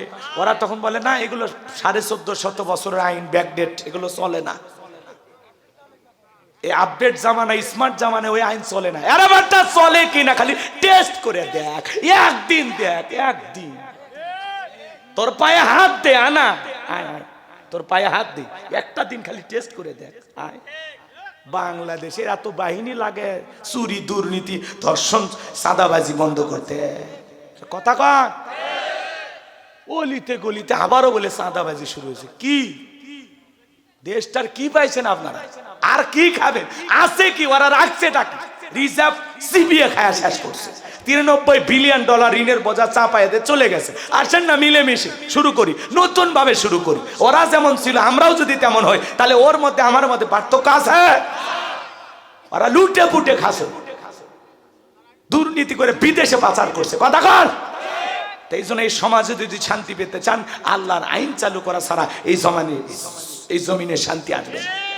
মানুষের তৈরি করা নিয়ম নীতিতে আইন দিয়ে এই জমিনে কষ্টিন কালেও শান্তি প্রতিষ্ঠিত করা সম্ভব হবে না। এই জমিনে যদি শান্তি প্রতিষ্ঠিত করতে চান লাগবে কার আইন? এই জমিনে আল্লাহর আইন চালু হোক। কারা কারা চান হাত তুলে দেখান তো। লিল্লাহে তাকবীর। জমিন যার আইন চলবে তার। কথা বলেন ঠিক কিনা? হাত নামান, হাত নামান। আজকে যে এমপি মন্ত্রীরা দুর্নীতি করেছিল 5 কোটি 10 কোটি টাকা দামের গাড়ি গ্যারেজে পড়ে আছে, মন্ত্রী নাই। একটা সরকারের এইভাবে পতন হয়, একেবারে প্রধানমন্ত্রীর থেকে শুরু করে এমপি মন্ত্রী, আমলা কামলা, মামলা হামলা যা ছিল রে ভাই, গায়ক নায়ক শিক্ষক কর্মচারী আর পিয়ন থেকে শুরু করে কেউ বাদ নাই, সব পালাছে। মসজিদের খতিব পর্যন্ত পালাছে। কথা কন, কথা কন। মন্ত্রীরা সব কোথায় গেল, এমপিরা সব কোথায় গেল, কোথায় কাদের কাকা? ওদের সারা দেশটা বড় লাগে ফাঁকা ফাঁকা। পালাবো না,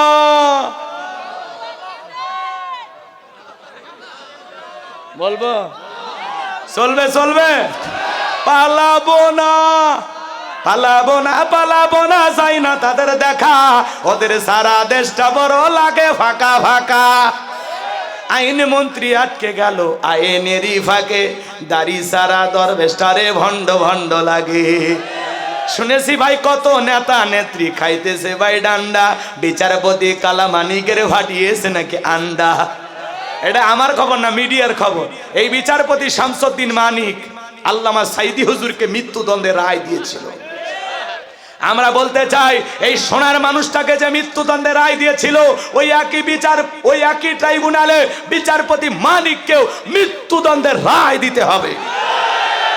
এই বিচারপতি শামসুদ্দিন মানিক বিচারকের নামে ছিল বিগত সরকারের 5 আটা গোলাম।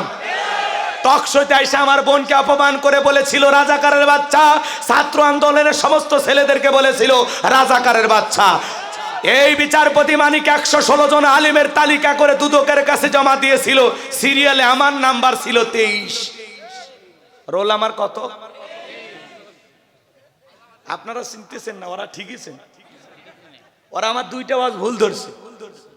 একটা আমি বৈশাখ নিয়ে আলোচনা করেছি, আর একটা হলো ধর্ম যার যার উৎসব সবার, এই স্লোগান দেওয়া যাবে না। এটা কুপুরি স্লোগান, ইমান ধ্বংস করা স্লোগান। আমি এটা বলে খুব প্রতিবাদ করেছিলাম। ওই সময়ে আমার এই আলোচনাটা ভাইরাল হয়ে যায়, ওদের নজরে পড়ে। আমি দুর্গা পূজা নিয়ে আলোচনা করেছিলাম যে দুর্গা পূজায় কোনো মুসলমান যেতে পারে না। এটা অমুসলিমদের উৎসব, আমাদের উৎসব না। কথা কয় না গো? আমাদের জুমার নামাজে ওনারা আসে, লাইলাতুল বরাতে আসে, লাইলাতুল কদরে, ঈদের নামাজে, জানাজায়। আপনি যান কেন?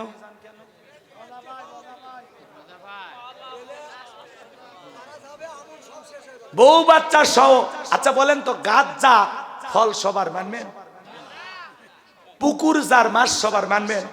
চাকরি যার বেতন সবার মানবেন? ক্ষেত যার ফসল সবার মানবেন?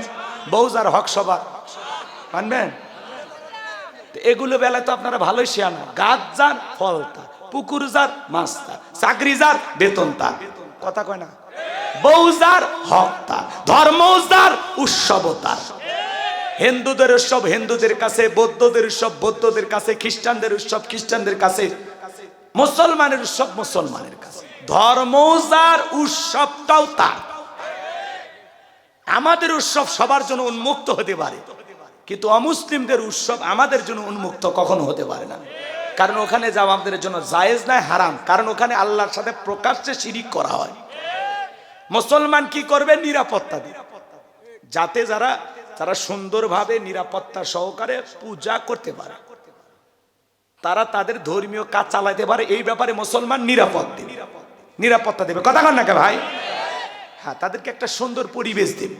ডিমের ভিতরে কুসুম যতটা নিরাপদ, মায়ের কোলে শিশু যেরকম নিরাপদ, মুসলমানেরা যেই জনপদে সরকার থাকবে, ক্ষমতায় থাকবে, অমুসলিমেরা তার চাইতে বেশি নিরাপত্তা নিয়ে বসবাস করবে। আর আমার দেশের অমুসলিমেরা জামায় আদরেই আছে। এই ভারতের কিছু প্রচারকারী মিডিয়া, এই যে নেতা, ওর নাম কি শুভেন্দু না কি নাম? হ্যাঁ, শুভেন্দু না, ওর নাম কি গো? এই যে মোটা মুসারু নেতা দেখছেন, ওই শুভেন্দু, ও বলেছে আমরা পেঁয়াজ দেব না। তাহলে খা, তোর পেঁয়াজ তোরাই খা ভাই, আমরা খাবো না। আমরা পেঁয়াজ দেব না, আলু দেব না, কাঁচামরিচ দেব না। এখন ভারতের কৃষকেরা পেঁয়াজ, আদা, মরিচ এগুলো নিয়ে আন্দোলন করতেছে। কথা কন ঠিক কিনা? এবং এই শুভেন্দু নামের সেই বিজেপির নেতার বাড়ির ঘেরাও করে রাখছে। এবং প্রকাশ্যে এই নেতা গত একদিন আগে জুতার বাড়ি খাইছে। এই শুভেন্দুকে মানুষ জুতে দিয়ে পিটাইছে। যে এই কথা কেন বললি? বাংলাদেশের ভিসা বন্ধ করে দিল, আবার বাংলাদেশের সাথে আমাদের বাণিজ্যিক যে চুক্তি সেটা তুই তোর কারণে আপাতত বন্ধ, আমদানি রপ্তানি বন্ধ তোর কারণে। এই জন্য ওই নেতার বাড়ি ঘেরাও করছে। আবার একটা ওই যে মুখুর নাকি, ওর নাম কি, ময়ূরঞ্জন নামার নাম কি গো? ময়ূখ রঞ্জন। আহা, কি সুন্দর নাম। শেষে কাফের উচ্চারণ হবে নাকি কোন? ময়ূখ রঞ্জন। এই বেচারা যে রিপাবলিক বাংলায় যে পোষাইছে, বাংলাদেশ কেনে কয় চট্টগ্রাম আমার, ফেনী আমার, নোয়াখালী আমার। ওর মনে হয় বাপ দাদার পৈতৃক সম্পত্তি। কথা বলে ঠিক কিনা? একটা ঘরোয়া পরিবেশে মন্দির নিজের ঘরে বানায়, ওটি গুলো মোমবাতির আগুন জ্বলতেছে। এই যে দেখেন মন্দিরগুলো কিভাবে জ্বালানো হচ্ছে, এত বড় বাজে এরা। কথা কন ঠিক কিনা? মলম বিক্রেতা। জি, আমরা বাংলাদেশের মানুষ ওর নাম দিছি কি? মলম বিক্রেতা। এই সাংবাদিকের বাড়িও ঘেরাও করে রাখছে। ও ভয়ে বাড়ি থেকে বের হচ্ছে। এই অন্য সরকারের পতন হয়ে গেছে। এই যে কিছুক্ষণ পরে এমন ভাবে সেই সাবেক প্রধানমন্ত্রী আবারও বাংলাদেশে যাবে, আপনারা দেখেন। এই তো বিমানে চড়ছে, আবার যাচ্ছে। কি নাটকটা করে এরা! ভারত আমাদেরকে তামাশা মনে করে। ওরা আমাদেরকে নিয়ে গেম খেলতে গিয়ে এখন ওরা এমন সিপিআই পড়ছে, একেবারে সব শেষ। এই জন্য ছোট দেশ দেখে অবহেলা করতে নাই। তোমাদের আয়তন বড় হতে পারে, কিন্তু মনে রাখবা বাংলাদেশের মুসলমানের সাথে আছে আমাদের আল্লাহ। আমাদেরকে যারা পরাজিত করতে চাইবে বিশ্বের দরবারে তারাই পরাজিত হবে। কথা বলে ঠিক কিনা? ভারত ভুলে যাবেন না, এদেশের মুসলমানেরা তাহাজ্জুদে চোখের পানি ফেলে আল্লাহর কাছে কাঁদে। সেই দেশের দিকে যদি তাকাও তোমাদের চোখ উপড়ে ফেলা হবে। বাংলাদেশকে ভাঙতে আসলে একদিন তোমরা টুকরো টুকরো হয়ে যাবা, পৃথিবীর মানচিত্র থেকে ভারত একদিন মুছে যাবে। কথা বলে ঠিক না? বাংলাদেশের দিকে নজর দিকে। যিনি আপনাদের প্রধানমন্ত্রী ছিল উনি আপনাদের কর্মচারী ছিল, আমরা বুঝতে পারছি। কথা কন, উনি দেশের প্রধানমন্ত্রী ছিল না, ছিল ভারতের একজন কর্মচারী। ভারত যেই দিকে বলছে ডান ডান, বাম বাম, আসো আসো, ওঠো ওঠো, বসো বসো, এইভাবে চলছে রে ভাই। কি ঠিক ঠিক মানে এত আসতে গে দুইজনে ঠিক? তাহলে বলেন বিচার হওয়া দরকার আছে না নাই? তাহলে যারা বাংলাদেশের বিরুদ্ধে কথা বলে এখন তারা জুতার বাড়ি খায়, ওদের বাড়ি ঘেরাও করে রাখছে। কথা বলেন ঠিক কিনা? ওদের আরো লাঞ্ছনা গঞ্চনা অপেক্ষা করতেছে। কথা কন ঠিক কিনা? ওরা সাদাটা না খাইয়া অন্যটা খাইতো, ওদের বোঝেন নাই, বোঝেন না? এই জন্য ওদের মাথার বুদ্ধি আর কি কি নেবে, কোনটা খাওয়া লাগে কোনটা ফেলে দেওয়া লাগে এটাই বুঝিনি। ওরা বলে মানুষ। বুঝতে পারছেন তো নাকি? আল্লাহ ওদের হেদায়েত দান করুক। জোরে কোন আমিন। রাগ করতেছেন? তাহলে বিচারপতি মানিকেরও বিচার হওয়া দরকার আছে না নাই? বিচারপতি মানিকেরও বিচার বাংলাদেশের মাটিতে একদিন হবে ইনশা। রাগ করতেছেন? পলকের ঝলক গেল, পলকের ঝলক গেল, থামিয়ে নেটের চাকা, ওদের সারা দেশটা বড় লাগে ফাঁকা ফাঁকা। কোথায় গেল সংসদেতে মমতাজের গান, কোথায় গেল হযরত বলা স্বামী ওসমান। 70 রাকাত তাহাজ্জুদ পড়তো, বিরাট বড় আল্লাহর ওলি দাবি করতো, 41 সাল পর্যন্ত টিকে থাকবে এই আশাই ছিল। কিন্তু 24 সালের 5 আগস্টে কি হবে আল্লাহর ওলিরা, রাবিয়া বসরিরা জানতো না। কথা কন, কথা কন। আল্লাহ যখন ধরবে কিসের সাল বেটা, সেকেন্ড গণনা করতে পারবি না। কথা কন।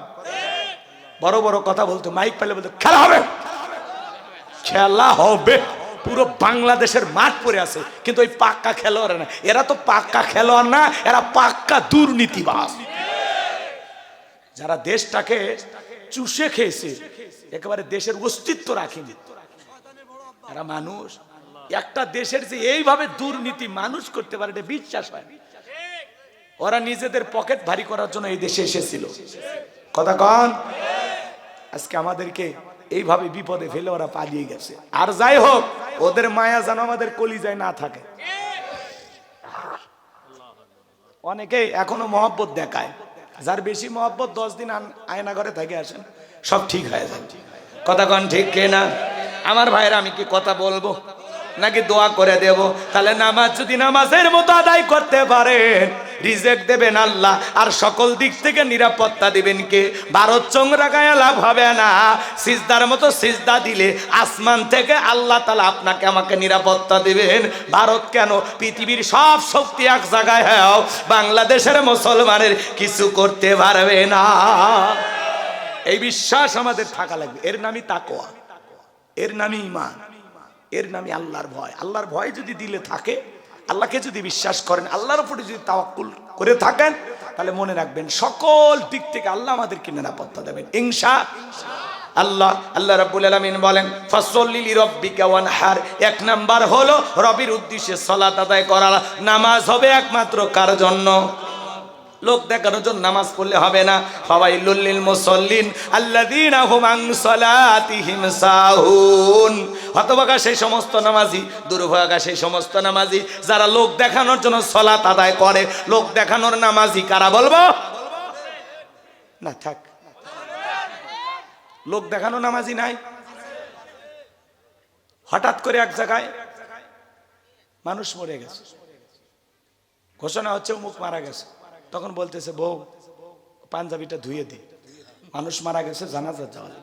ফজর কিন্তু পড়েনি, জানাজা পূর্বের যায় দেখে আগে জোহরের 4 রাকাত হুজুর নিয়ত বাজছে। জোহরের 4 রাকাত ফরজ নাই। তখন চিন্তা করলো যেহেতু জানাজা পূর্বেরই আসছি, তাহলে জোহরের 4 রাকাত পড়ি, আল্লাহু আকবার। ও কিন্তু জোহর পড়তে যায়নি, ও গেছে জানাজা পড়তে। এ কথা কয় না গো। এটা হলো লোক দেখানো নামাজ। এটা কি?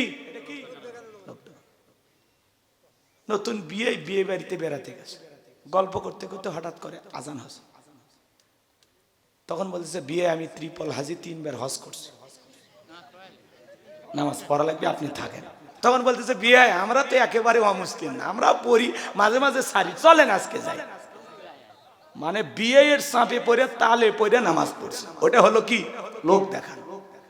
নতুন জামাই শ্বশুর বাড়িতে বেড়াতে গেছে, দেখবেন নতুন জামাই যখন বিয়ে করে শাশুড়ি কিন্তু ধমক দেয়, যাও তো জামাই যাও তো মসজিদে যাও, সবার সাথে সালাম কালাম দাও, মুরব্বীর সাথে ভালো ব্যবহার করো। নতুন জামাই কিন্তু আসে 2-4 দিন মসজিদে নামাজ পড়ে। এরপরে যখন 2-4 বছর পুরাতন হয়ে যায়, 2-4টা বাচ্চা কাচ্চা হয়ে যায়, ওই জামাই সিগারেট টানতে টানতে গ্রামে ঢোকে। কেরে মফিদুল তোর নামাজ গেল কুটি? এই হলো লোক দেখানো নামাজ। কথা কি বুঝতে পারতেছেন? তো আমার দেশে নামাজি আছে 5 রকমের। 5-এর নামাজি, 7-এর নামাজি, খাটের নামাজি, ঠাটের নামাজি, ভোটের নামাজি। মানে বুঝলেন না? নিয়মিত যারা 5 ওয়াক্ত সালাত আল্লাহর হুকুম সঠিকভাবে পালন করে, খাঁটি মুমিন মুত্তাকি বান্দা যারা, এরা হলো 5-এর নামাজি। মানে নিয়মিত যারা 5 ওয়াক্ত সালাত প্রত্যেক দিন আদায় করে, এরা হলো 5-এর নামাজি। এরা কি? আর 7 দিন পরে পরে যারা জুমার নামাজ পড়তে যায়, এরা হলো 7-এর নামাজ। 7 দিন পরে জুমার নামাজ পড়ে যায়, মসজিদে টাইসে বালু থাকলে হুজুর টাকাটা হালাল করে নেন। এ কি মসজিদের বালু? খালি খাচ্ছেন আর বলের মতো মোটা হচ্ছেন, মসজিদের খবর রাখছেন। আচ্ছা, মসজিদের টাইসের বালু পরিষ্কার করার দায়িত্ব কি হুজুরের বাপের? সব দায়িত্ব কি হুজুরের? একে হুজুর দিয়ে আজান, ইমামতি, খাদেমগিরি, বেতন 3000। কত বড় জুলুম! কথা কন না কে? সভাপতি এসে কইছে হুজুর ছেলে চাকরি পেয়েছে, দোয়া করেন, দোয়া করেন হুজুর।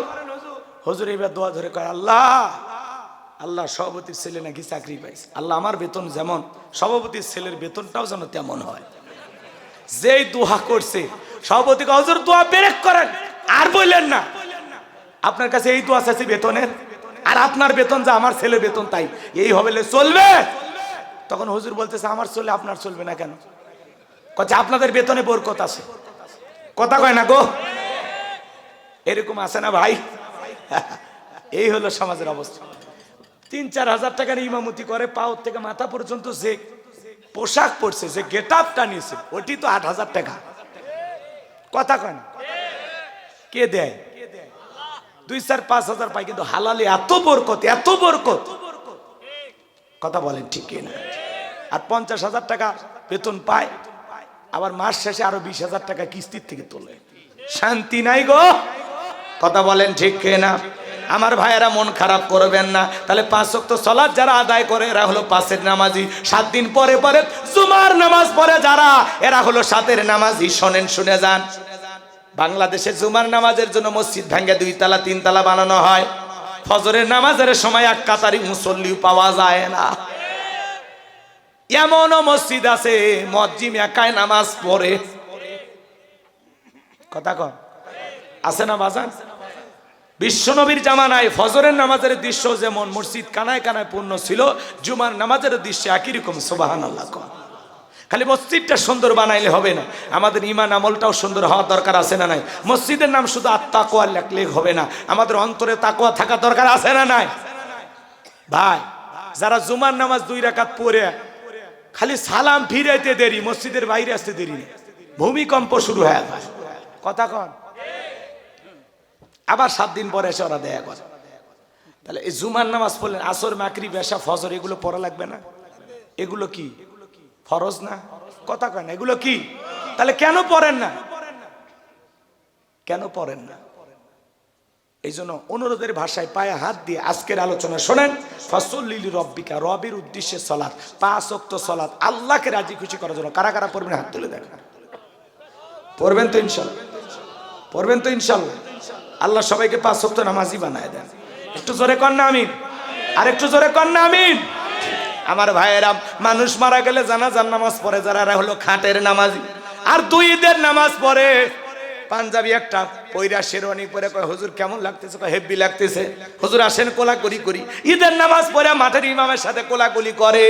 হুজুর কানে কানে বলে, ভাই রোজা কয়টা? বলে হুজুর ব্যবসায়িক চাপে একটা রোজাও রাখিনি, তারাবি পড়িনি, কিন্তু ইফতার খাওয়া মিস করিনি।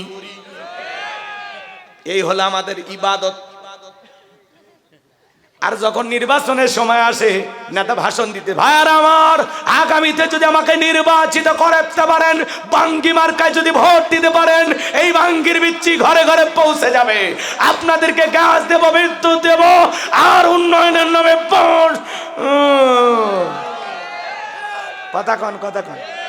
আমরা ওই নেতার কথা শুনে স্লোগান দেই, বল্টু ভাইয়ের চরিত্র ফুলের মতো পবিত্র, নামাজ পড়া এক ওয়াক্ত, গাঁজা খায় 5 ওয়াক্ত, গুমসুরিতে পাকা ভক্ত, শয়তানের 1 নাম্বার ভক্ত, হুজুরদের যেন খুবই শক্ত, চুষে খাই গরিবের রক্ত। পোস্টারে লেখা আছে গরিবের বন্ধু, ভোট দিয়ে দেখেন গরিবের কয় নাম্বার শত্রু। এ কথা কন না কে? একটা বয়স্ক ভাতার কার্ড দিবের গেলে 2-1000 খায়, এরকম চেয়ারম্যান মেম্বার আপনাদের এলাকায় নাই, ওটা ভারতে আছে। রাগ করতেছেন? এই জন্য ভাই শোনেন, যাত্রার পিছনে স্লোগান দেওয়া যাবে না। 53 বছর বহুত ভুল স্লোগান দিয়েছেন, এইবারে না ঠিকঠাক স্লোগান দেয়া। কি কি বুঝতে পারতেছেন? সামনে চলেন, কষ্ট হয় আপনাদের, বুঝে শুনে নেতা বুঝে। আমার ভোট আমি দেব যাকে খুশি তাকে দেব, এই স্লোগান না। আমার ভোট আমি দেব সৎ, যোগ্য, আমানতদার, আল্লাহওয়ালা, নেককার, নামাজি, ভদ্র মানুষ, তাকে দেখে দেব। যে নেতা মসজিদে ইমামতি করার যোগ্যতা রাখে, ও সমাজেরও নেতা হওয়ার যোগ্যতা রাখে। মনে থাকবে তো ইনশাআল্লাহ? ভালো মানুষ দরকার আমাদের, ভালো মানুষ যারা দুর্নীতি করে না। কি কথা ক্লিয়ার? চলেন বাজান, সামনের দিকে যায়। বড় আফসোস লাগে, ওই যে শিল্পী আইনুদ্দিন আজাদ একটা গান গাইছিল, শুনছেন আপনারা? আমি কি 1 মিনিট বলবো? রাগ করবেন না তো? গরম ভাতে বিলাই বাজার, উচিত কথায় মা ওই বেজার, কইতে গেলে কীর্তি রাজার মনে লাগে ভয়, আমরা গরিব হামা গরব দেখার মানুষ কেউ নাই। আরে ক্ষমতাতে যাতে পারলে জীবনে একবার, গাড়ি বাড়ি হতে রে ভাই দেরি হয় না তার। নির্বাচনের আগে সাইকেল কেনার টাকা নেই, আর নির্বাচনের পরে খালি বগুড়ার বাড়ি না, ঢাকা তো বলে বাড়ি করছে, টাকাকে জিবরাইল দিছে। এত নামাজ পড়ি জিকির করি, কই দেয় না গো, কথা কন নাকি? আরে ক্ষমতাতে যাতে পারলে জীবনে একবার, গাড়ি বাড়ি হতে রে ভাই দেরি হয় না তার। তাই তো মন চাই সব বেশিয়া ভোটেতে দাঁড়াই, আমরা গরিব হামা গরক দেখার মানুষ কেউ নাই। আরে ভোটের আগে সান্দু চাচা কইলো হামাগে রে, এমপি যদি হতে পারি দেব গোলা ভরে। এমপি হয়ে এখন দেখি চাচার নাগাল কিডা পাই, আমরা গরিব হামা গরক দেখার মানুষ কেউ নাই। আরে একদিন দেখি সান্দু চাচার সোনার ছেলেরা, চান্দার জন্য বাপের মাথায় বসাই দিছে সোরা। আছে না নাই? আছে না নাই? এই বাজান গো আমার, লম্বা আমি করবো না। তাহলে ভোটের সময় যারা টুপি পরে হাজির হয়, কথা কয় না, পাঞ্জাবি পরে হাজির হয়, মুখে খোসা খোসা দাড়ি নিয়েও হাজির হয়, কি সুন্দর ব্যবহার, কি সুন্দর চেহারা, দেখে মায়া লাগে। আমরা বলতে চাই, নির্বাচনের আগে নেতা এসে যে কায়দা এলাকায় ঘোরাঘুরি করে, নির্বাচনের ভোট পাওয়ার পরে ওই কায়দায় এসে যদি ঘোরাঘুরি করত, ওই নেতাকে পরাজিত করার মতো শক্তি দুনিয়াতে কেউ ছিল না। কিন্তু নির্বাচনের মার্কা থাকে যে কয়দিন, আনাগোনা সে কয়দিন, অলি গলি এখানে সেখানে নেতা। রাস্তার ভিক্ষুক মহিলার হাতে 500 টাকা দিয়ে বলে, আপনি আপনি ভিক্ষুক না তো, আপনি আমার মা। আজ থেকে 52 বছর আগে আমি আমার মাকে হারিয়েছি, আপনার চেহারার মাঝে আমি আমার মাকে খুঁজে পাই। কি অভিনয় ভাই রে, ও তো নেত্রী না, অভিনেত্রী, কথা কর। এই জন্য নেতাদের অভিনয় গুলো বোঝা লাগবে না, চালাক। আর কত বলবো? আর বলা যায়? আরো বলা যায় না, অল্পই ভালো, বেশি বললে ঘোলা হয়ে যায়। রাগ করতেছেন? তাহলে ভোটেরও নামাজি আছে। নির্বাচনের আগে নেতা বাপ রে বাপ, যারে তাকে তাকে আসসালামু আলাইকুম, আসসালামু আলাইকুম, আসসালামু আলাইকুম, সালাম দিতে দিতে খেজুর গাছ পর্যন্ত সালাম দিছে। কর্মীরা কয়, নেতা এ তো মানুষ না গাছ। কয়, আমি মনে করছি এটাও ভোটার। কথাক্ষণ ঠিক কিনা? এই হলো মানে হুঁশ থাকে না। তখন আজান হয়ে যায়, সমাবেশে বক্তব্য দিতে দিতে আল্লাহু আকবার, আল্লাহু আকবার। নেতা তখন বলতেছে, আজান হয়েছে, আমি মুসলিম, আমি নেতা নই, আমি মুসলিম। আপনারা থাকেন, আমাকে নামাজ পড়তে হবে। আর যারা আমাকে ভালোবাসেন, আমার ভোটার আছেন, চলেন আমরা নামাজ পড়ি। কর্মীরা বলে নেতা ফজর, এই গোপন তত্ত্ব কেন বলিস? সেই দিন খালি সমাবেশের কারণে বাধ্য হয়ে জোহর আসর পরে কথা কন, নামাজ পড়ে। ভোটের জন্য নামাজ পড়ছে, মানুষের ইমোশন নিয়ে খেলে, মানুষের আবেগ নিয়ে খেলে।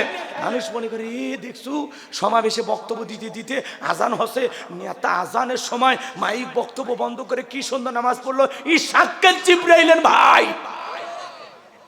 ওটা যে অভিনয় সেটা তো আর বোঝেন। হ্যাঁ, বহুত ধোকা দিচ্ছে, বহুত না চালাক হওয়ার জন্য ধাক্কা গুলো মারতেছে। আপনারা কি জাগছেন? জাগছেন? তাকবীর দেন, লিল্লাহে তাকবীর। তাহলে নামাজ হবে কার জন্য? আল্লাহর জন্য। আল্লাহ তাআলাকে রাজি খুশি করার জন্য 5 ওয়াক্ত সালাত আদায় করব ইনশাআল্লাহ। তাহলে ফাসল্লি লিরাব্বিকা ওয়ানহার, 1 নাম্বার রবের উদ্দেশ্যে সালাত আদায় করা, আর 2 নাম্বার ওয়ানহার। ওয়ানহার মানে কুরবানি করা। কুরবানি করা মানে কি? নিজের আমিত্বকে কুরবানি করা, অহংকারকে কুরবানি করা, নিজের ভিতরে থাকা পশু সুলভ আচরণকে কুরবানি করা, দেশের জন্য নিজের জীবনকে কুরবানি করা, ইসলামের জন্য নিজের জানমাল সব কিছু কুরবানি করা। শহীদ আবু সাইদ কুরবানি হয়েছে দেশের জন্য, মুক্ত কুরবানি হয়েছে দেশের জন্য, ইয়ামিন কুরবানি হয়েছে দেশের জন্য। প্রায় 2000-এর মতো মানুষ জীবন দিয়েছেন এই দেশের জন্য। কথা বলেন ঠিক কিনা আমার ভাইয়েরা? এটার নাম হলো কুরবানি। এটার নামও কি? ওয়ানহার মানে কুরবানি করা। কুরবানির ওয়াজ আপনাদের মসজিদের ইমাম করবে। আমি শুধু 3টা কথা বলে যাই। যারা কুরবানি দেবেন 3টা জিনিস খেয়াল রাখবেন। 1 নাম্বার নিয়ত সহি, ইন্নামাল আমালু বিন্নিয়াত। প্রত্যেকটা কাজ নিয়তের উপর নির্ভরশীল। কুরবানি আল্লাহর জন্য। বলেন কুরবানি কার জন্য? এটা জোরে কর না ভাই। অনেকে বলে কুরবানি না দিলে ছেলে মেয়ে মানুষের গোস্তের দিকে তাকায় থাকবে, অতএব হবি না, কিস্তি তুলে হলে দেওয়া হবে। কুরবানি না দিলে নতুন মেয়ের বিয়ে দিলাম জামাই বাড়িতে, এতগুলো কথা শোনায় দেবো, অতএব দরকার নাই, সুদের টাকা নিয়ে হলেও দেবো। আচ্ছা, এই ধান্দায় কুরবানি দিলে হবে ভাই? কুরবানি ছেলে মেয়ের জন্য না। কুরবানি মানে কি? আল্লাহর জন্য। আগে গোস্ত খাবার নিয়তকে, ছেলে মেয়েও খাবে, আপনিও খাবেন, দুঃখী মানুষকে দিয়ে খাবেন, আত্মীয় স্বজনকে দিয়ে খাবেন, আগে খাওয়ার নিয়তকে। নাকি বিকেলবেলা কালুতে ফেরেশতারা বস্তা নিয়ে এসে বলে, এই কালুর মানুষ কুরবানি গোস্ত বস্তার তোলা আসমানে নিয়ে যাবো, আমরা ভুনে করে খাবো। আপনি তো খাবেন ভাই, আগে খাওয়ার নিয়ত। কুরবানি মানে কি? ত্যাগ করা, উৎসর্গ করা, স্যাক্রিফাইস করা, বিলিয়ে দেয়া, বন্টন করা। কুরবানি মানে খালি ভোগের নাম কুরবানি নয়, ত্যাগের নাম হলো কুরবানি। মানুষকে খুশি রাখার নামই হলো কুরবানি। কথা কয়? আল্লাহ আপনাকে সামর্থ্য দিয়েছে, আপনি এই যে ওটা বসে এই বলে 2-3 পর্যন্ত। হ্যাঁ, এই যুবকদের কত কথা বাকি আছে। তাহলে 1 নাম্বার নিয়ত সহি, কুরবানি কার জন্য? 2 নাম্বার হলো টাকাটা হালাল হওয়া লাগবে। সুদ ঘুষের টাকা দিয়ে কুরবানি দিলে হবে না, হারাম টাকা দিয়ে কুরবানি দিলে হবে না। আল্লাহ পবিত্র, তিনি পবিত্র বস্তুকে ভালোবাসে। হালাল উপার্জনের টাকা থেকে কুরবানি দেওয়া লাগবে। 3 নাম্বার ফাসল্লি লিরাব্বিকা ওয়ানহার, আগে নামাজ পড়ো তারপরে কুরবানি করো। কুরবানি দিলে সকাল 9টায় ঘুম থেকে ওঠে, ঈদের নামাজও নাই, ফজরের নামাজও নাই, গরুর দড়িটা ধরে বসে থাকে না, কুরবানি হবে? কোন হুজুর কইছে? কোন হুজুর? ওটা গোস্ত খাওয়া হবে, কুরবানি হবে না। 5 লাখ টাকার গরু রাস্তার মধ্যে বাঁধে রাখে, কার কুরবানি? কয় তালুকদারের। কত? কয় 5 লাখ। কয় ঠকেন নাই, তালুকদার সাহেব জিতছেন। তালুকদার বলে আমি ঠকার মানুষ? পিছনে যে রান দেখা যায়, 1 রানে 4 মণ গোস্ত। যারা কুরবানির পশু নিয়ে আসে, কোথায় কি পরিমাণে গোস্ত হবে হিসাব নিকাশ করে, তাদের কুরবানি হবে না। আপনি কয় লাখ টাকার গরু দিলেন আল্লাহ ওইটা দেখেন। আমাদের সমাজে 7 জন ভাগে গরু কুরবানি দেয়, 4 জন দড়ি ধরে টানে, পিছন থেকে 3 জন ঠেলে। এমন দুর্বল গরু, যেই গরুর উপরে বয়স্ক ভাতা ওয়াজিব। শরীরের সব হাড় দেখা যায়, কুরবানির স্থান পর্যন্ত হেঁটে যাওয়ার শক্তি নাই, কোলে করে নিয়ে যায়। হুজুর বলে ভাই এই দুর্বল গাভীটা জবাই করে না। কয় না হুজুর, ওপরে হাত দেখলেও ভিতরে গোস্ত সেট করা আছে। ওই গোস্ত টান দেবেন, এর থেকে কাহালু চলে যাবি, আবার ছাড়া দিবেন কল্যাণপুরে আসবি। পেলাস দিয়ে টান দিবেন, এর থেকে নন্দীগ্রাম যাবি, ছাড়া দিলে আবার কাহালু আসবি। খালি স্প্রিং করে। ওয়াক চাইপিয়া খাওয়ার কোনো উপায় নাই, গিলে খাওয়া লাগবে। কথা কন ঠিক কিনা? এই গরু দিলে হবে না। আল্লাহ কি বলেন? তাসরুন নাযিরিন, চমৎকার একটা গাভী জবাই করো, আকর্ষণীয়, হুষ্টপুষ্ট, দেখতে সুন্দর। সুবহানাল্লাহ কর। আপনার যদি নিয়ত সহি হয়, টাকাটা যদি হালাল হয়, নামাজি হয়ে যদি কুরবানি দেন, আপনি 20,000 টাকার একটা ছাগল যদি দেন, 10,000 টাকার একটা যদি ভেড়াও দেন, ওই ছাগল ভেড়া রক্ত জমিনে পড়ার আগে আসমানের মালিক আল্লাহর কাছে কবুল হয়ে যাবে। আল্লাহ বলেন ওয়ালাকি ইয়ানালুহু তাকওয়া মিনকুম। বান্দা কয় লাখ টাকার গরু দিলি ওইটা দেখি না, আমি দেখি তোর অন্তর। তোর অন্তরে যেটা আছে আমি আল্লাহ সেটাকে কবুল করবো। সুবহানাল্লাহ। তাহলে কুরবানি যেন অন্তর থেকে হয়, মন থেকে হয়, হবে তো ইনশাআল্লাহ। 3 নাম্বার আয়াত, ইন্না শানিয়া কাহুয়াল আবতার। আল্লাহু আকবার। আমার আল্লাহ ডেকে বলেন, নবী গো, যারা আপনাকে লেসকারারির বংশ বলে আপনি মন খারাপ করবেন না গো নবী। আপনার ছেলে সন্তানগুলোকে নিয়েছি, কষ্ট মনের মধ্যে নেবেন না। ওই আবুল হাবুদ বা সাইবা ওদের বংশে বাতি জ্বালান কেউ থাকবে না। নবী গো, আপনার ছেলে সন্তানগুলোকে আমি আল্লাহ শিশুকালে নিয়েছি, কষ্ট মনের মধ্যে নেবেন না। এই পৃথিবীর জমিন আপনাকে মহাব্বত করা, আপনাকে ভালোবাসার কোটি কোটি রুহানি সন্তান পাঠাবো, যারা আপনার জন্য জীবন দিতে প্রস্তুত থাকবে। বলেন আল্লাহু আকবার। বর্তমান পৃথিবীতে 700 কোটি মানুষ, এর মধ্যে 200 কোটি মুসলমান, আমরা সবাই নবীজির রুহানি সন্তান। সুবহানাল্লাহ বলবেন না? নারায়ে তাকবীর, নারায়ে তাকবীর। আমার নেতা তোমার নেতা বিশ্বনবী মুস্তাফা। দেখছেন কি মানুষ কি কয়?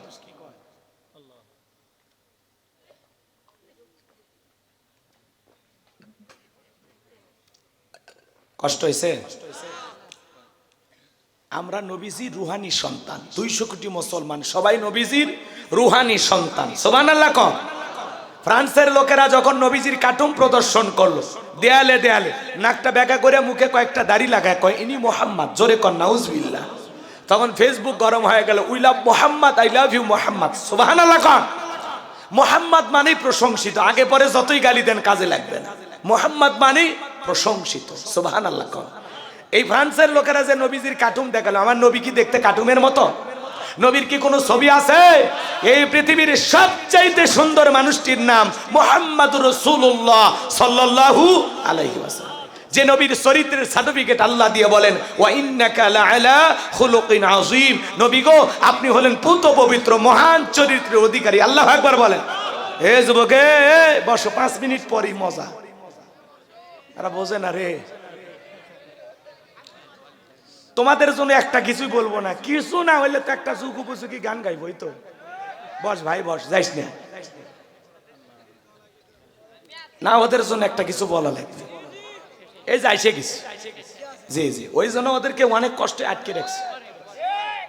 তাকবীর দাও, লিল্লাহে তাকবীর। হ্যাঁ, এখন আওয়াজ দেয়। এই কিসের দেয়?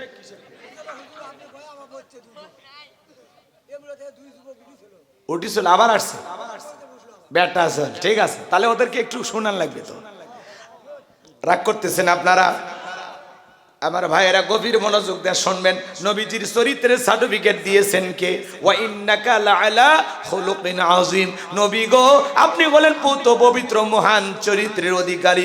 আযীম আরবিতে এমন একটি শব্দ যার গভীরতা মাপা যায় না। আটলান্টিক মহাসমুদ্রের কিনারায় বৈশা কেউ যদি চামচ দিয়ে পানি তুলে ছেঁচা শুরু করে, আপনারা কি বলবেন? লোকটা পাগল। লোকটা কি? চামচ দিয়ে আটলান্টিক মহাসমুদ্রের পানি কোনো না কোনো ভাবে কখনো হয়তোবা শুকানো সম্ভব হলে হতেও পারে, কিন্তু নবীজির চরিত্র নিয়ে আলোচনা করে শেষ করা সম্ভব হবে না। একটু সুবহানাল্লাহ জোরে হয় না? যে নবী 63 বছরের জিন্দিগিতে একটি মিথ্যা কথা বলেননি, এমন বিশ্ব রেকর্ড পৃথিবীর আর কোন নেতার আছে? জোরে বলেন আছে?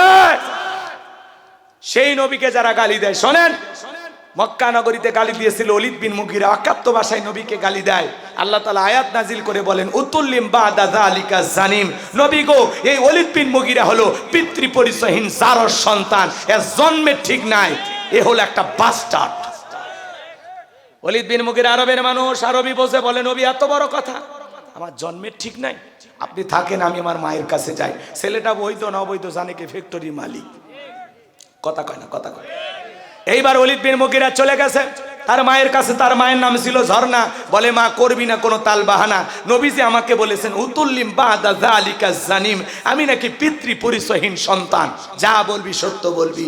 ওলীদ বিন মুগীরার মা মনে মনে ভাবতেছে এই গোপন তথ্য নবী জানলো কেমনে? নবী তো জানতেন না, নবীকে জানিয়ে দিয়েছেন তিনি কে? আরেকটু জোরে বলেন কে? আমার ভাইয়েরা, ওলীদ বিন মুগীরার মা বলতেছে বাবা তোর বাবা ব্যবসা বাণিজ্যের কাজে এতটাই ব্যস্ত, তোর বাবা ব্যবসা আছে না টাকা আছে নে, কিন্তু তোর মায়ের মন বসে না। সে যে কেন আসে না কিছু ভালো লাগে না, এবার আসুক তারে আমি মজা দেখাবো। কথা কয় না? ভাইয়েরা যখন বিদেশে থাকে এলাকায় দেবর আমদানি কমে না বাড়ে, ওরা ভাবি দরজা এসে স্লোগান দেয়, ভাবি ভাইয়া তোমার বর আমি যে দেবর, ভেবে দেখো ভাবি কার কত দাবি। ভাই গেছে মালয়েশিয়ায় আমি তো দেশে আসি, চান্স পাইলেই ভাবির ঘরের মধ্যে ঢুকে বলে ভাবি আপনার যে চেহারা দেখে মনেই হয় না যে আপনার বিয়ে হয়েছে, বিয়ে না হইলে ভাবি ডাকিস কারে বদমাইশ, কেরে ব্যাক্কেল, কারে ভাবি ডাকিস? ভাবি তো ডিজিটাল ভাবি, মডার্ন ভাবি, রং তামাশার ভাবি, ভাবি তো অন্তরে আল্লাহর ভয় নাই। ওই যে আগে একটা গান গাইতো না, হাল জুড়িয়েছে ছোট দেওরা, এগুলো হলো সেই ভাবি। গাছে চড়িয়া দুইটা জলপাই পারে দেয় সেই ভাবি। এ কথা কয় না, এলা হলো রঙ্গলীলার ভাবি।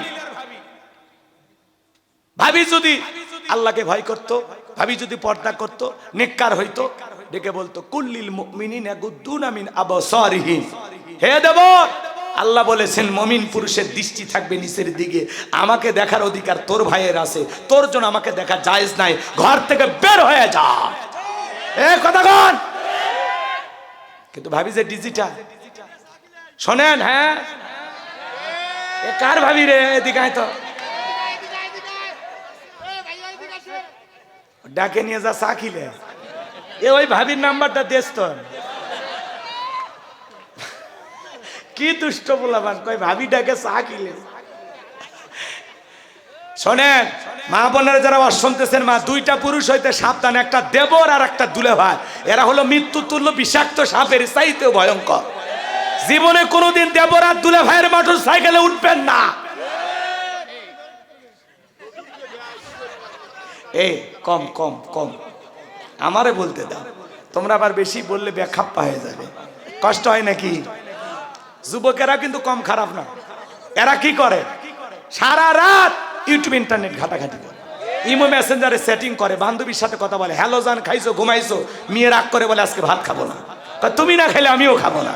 নিজের মা খাইছে কিনা খবর নাই না, নিজের বাবা খাইছে কিনা খবর নাই না, বান্ধবী না খাইলে ওই দুষ্ট যুবকের মুখে খাবার ওঠে না। এরকম হাইব্রিড যুবক আছে না? না এ যুবক, এই মোবাইলের ওজন কম, কিন্তু এই মোবাইলের মাধ্যমে পাপের ওজন অনেক বেশি। কথা বলেন, কথা বলেন। আজকে যুব সমাজকে নষ্ট করছে এই মোবাইল। কথা কন, কথা কন। আমি কি বলবো? বলবো ও দেশে মোবাইল আইছে, চিঠি বন্ধ হইয়াছে, দিওয়ানা বানাইছে, পোলা মাইয়ার মনের কথা ভাসে বাতাসে। বলবো যুবকে চলবে? এ আওয়াজ চলবে? ও দেশে মোবাইল আইছে, চিঠি বন্ধ হইয়াছে, দিওয়ানা বানাইছে, পোলা মাইয়ার মনের কথা ভাসে বাতাসে। ও দেখো পোলা পানের মন বাদা ফেসবুকে এখন, ও দেখো পোলা পানের মন বাদা ফেসবুকে এখন, মোবাইলে চ্যাটিং কইরা কাটায় সারাক্ষণ। এই মোবাইল পাইয়া দেখো মদনের মাইয়া, এই মোবাইল পাইয়া দেখো মদনের মাইয়া কি কাণ্ড ঘটাইছে, স্বামী সংসার রাইখা নাকি পালাইয়া গেছে। দুই বাচ্চার মা, চার বাচ্চার মা পরকীয়া প্রেম করে পালিয়ে যায়। এ নারী তো লজ্জা নাই? কেমনে পারলি দুইটা বাচ্চার এতিম করতে?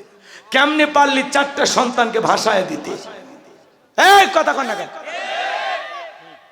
আজকে বিবাহের দাবিতে ছেলের বাড়িতে এসে মেয়ে অনশন ধর্মঘাট করে। কি হয়েছে মা, তোমার বাড়ি কই? আমার বাড়ি রাজবাড়ি। তো তুমি কাহালু বগুড়ায়? বলে আপনাদের এলাকার ছেলে বলটু আমাকে মোবাইলে প্রেমের সম্পর্ক।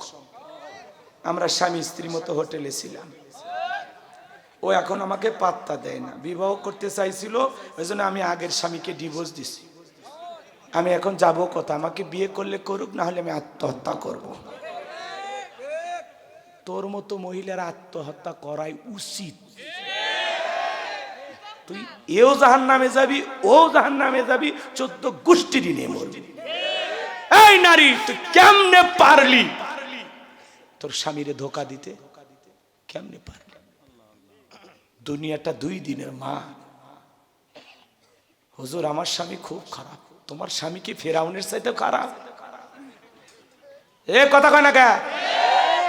ফিরাউনের সংসার করে আসিয়া যদি আল্লাহর এত প্রিয় হতে পারে, জান্নাত দেখতে দেখতে মৃত্যুবরণ করতে পারে, হে নারী, তোমার স্বামী কি ফিরাউনের চাইতেও খারাপ? হাতে পায়ে পেরেক মারছে, কত কষ্ট দিছে। কই তোমার স্বামী তো এরকম করেনি? তোমার হাতটা জোরে যদি ধরে, ছাড়িয়ে দাও তো, বাপ রে বাপ, ডাকাতের মতো হাত ধরছে।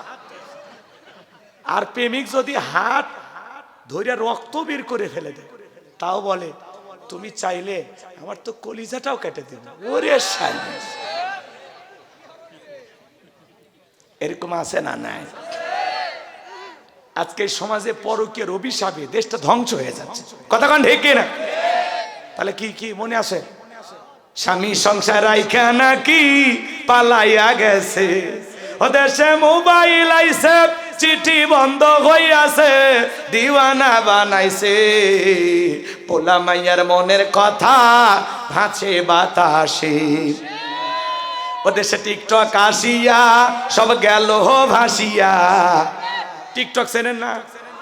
টিকটক ভিডিও করে মহিলা, নুডলস রান্না করে, বলে হ্যালো বন্ধুরা দেখেন কিভাবে নুডলস রান্না করতে হয়। প্রথমে সয়াবিনের তেল দেবেন, এরপরে তেজপাতা দেবেন, এরপরে আমাকে একটা থাপ্পড় দিয়ে যাবেন। যার বউ টিকটক করে, যুবক, যার বইয়ের ছবি ফেসবুকে ছাড়ছো, তোমার রুচিতে সমস্যা। তোর মগজে কুত্তে পেশাব করছে। আমার বইয়ের ছবি ফেসবুকে দেব? বউ হলো পার্সোনাল জিনিস, পাবলিসিটি করার জিনিস না। বউ ঢাকে রাখার জিনিস, মানুষকে দেখানোর জিনিস নয়। কথা বলে যারা বেপরদায় বউকে নিয়ে ঘোরাফেরা করে, সাবধান হয়ে যান, ভালো হয়ে যান। খবরদার, বউকে ভাবে আলগা করে মানুষকে দেখায় না। আল্লাহ হেদায়েত দান করে। শেষ করবো? জি জি।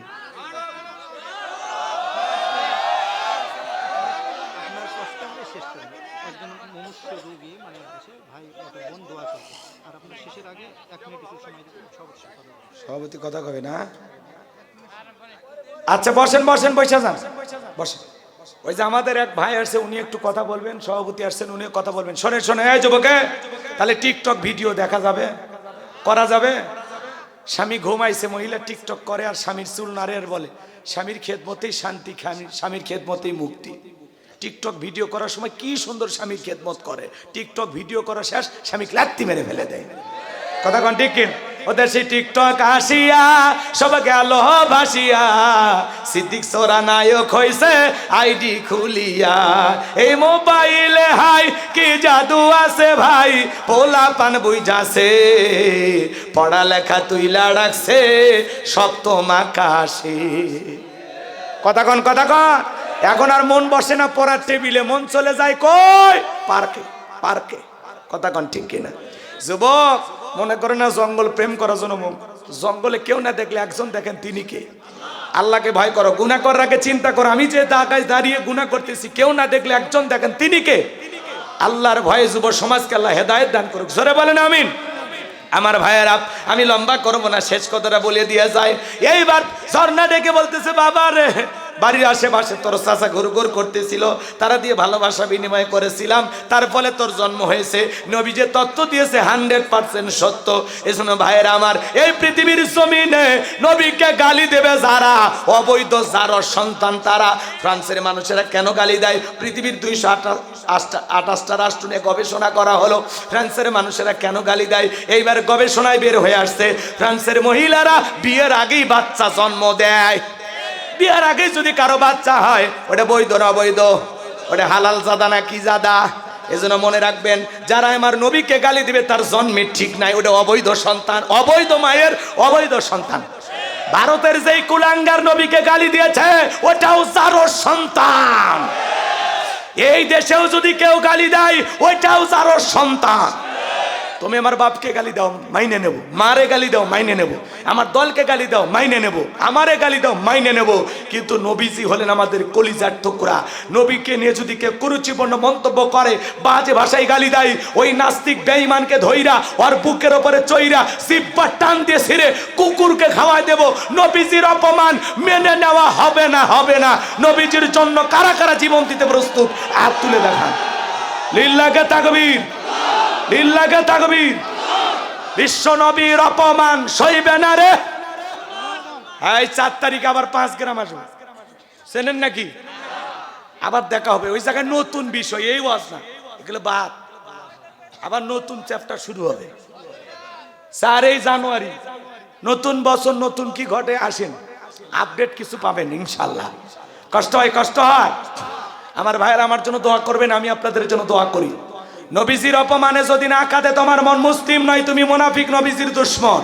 নবীর ইজ্জত সম্মান রক্ষা করার জন্য জীবন দেওয়ার প্রস্তুত থাকবো ইনশাআল্লাহ।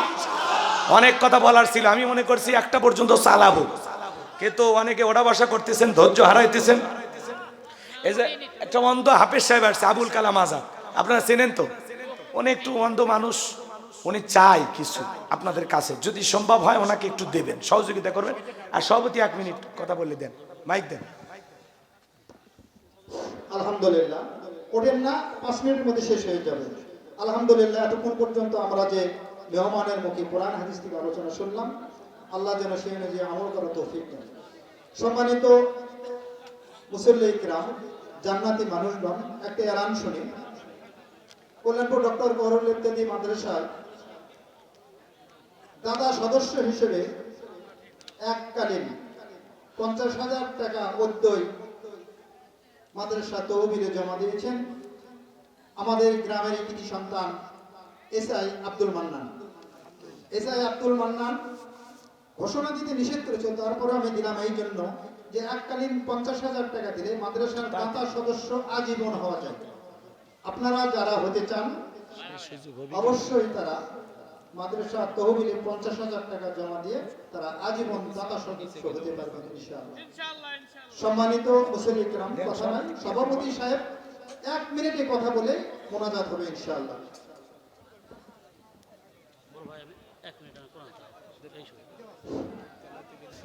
আসসালামু আলাইকুম ওয়া রাহমাতুল্লাহি ওয়া বারাকাতুহু।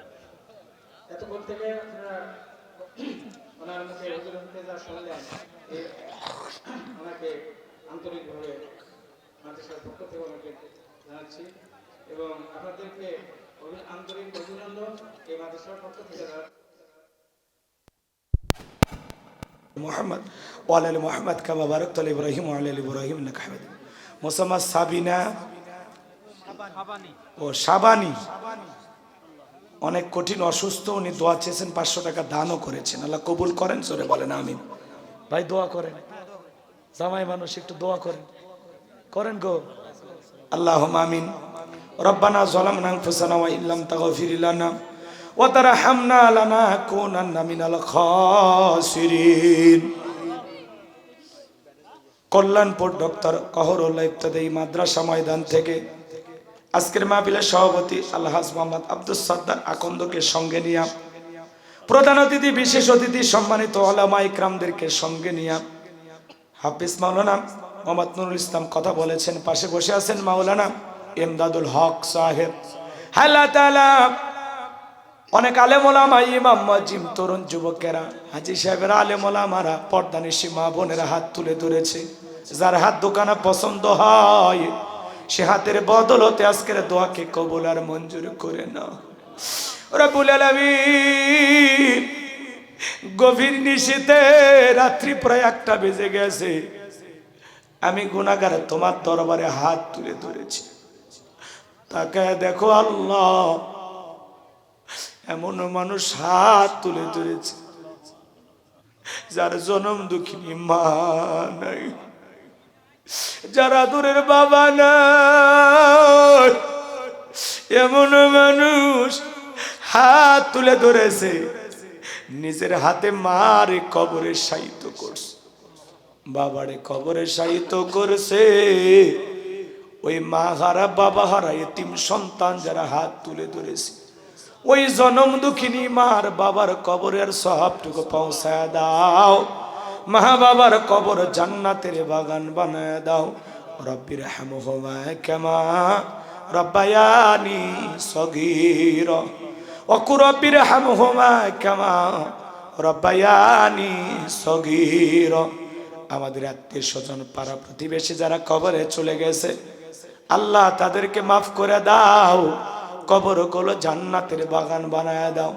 এই কল্যাণপুর মসজিদের আশেপাশে, বাজারে, পুকুর পারে, রাস্তার ধারে যত কবরস্থান আছে আল্লাহ সমস্ত কবরবাসীর কবরে আযাবগুলো মাফ করে দাও, কবরগুলো জান্নাতের বাগান বানায় দাও। ও আলী, বড় ভয় লাগে, একা একা কবরে কেমনে থাকবো। কবরে যাওয়ার আগে তোমার যেন বন্ধু বানাইতে পারি। কবরের সলজব সহজ করে দিও, কবরটাকে প্রশস্ত বানায়া দিও, কবর থেকে জান্নাত পর্যন্ত রাস্তা তৈরি করে দিও মালিক। দুলা মিয়া যেমন বাসর ঘরে ঘুমাই, ওই ঘুমের ব্যবস্থা কবরে করে দিও।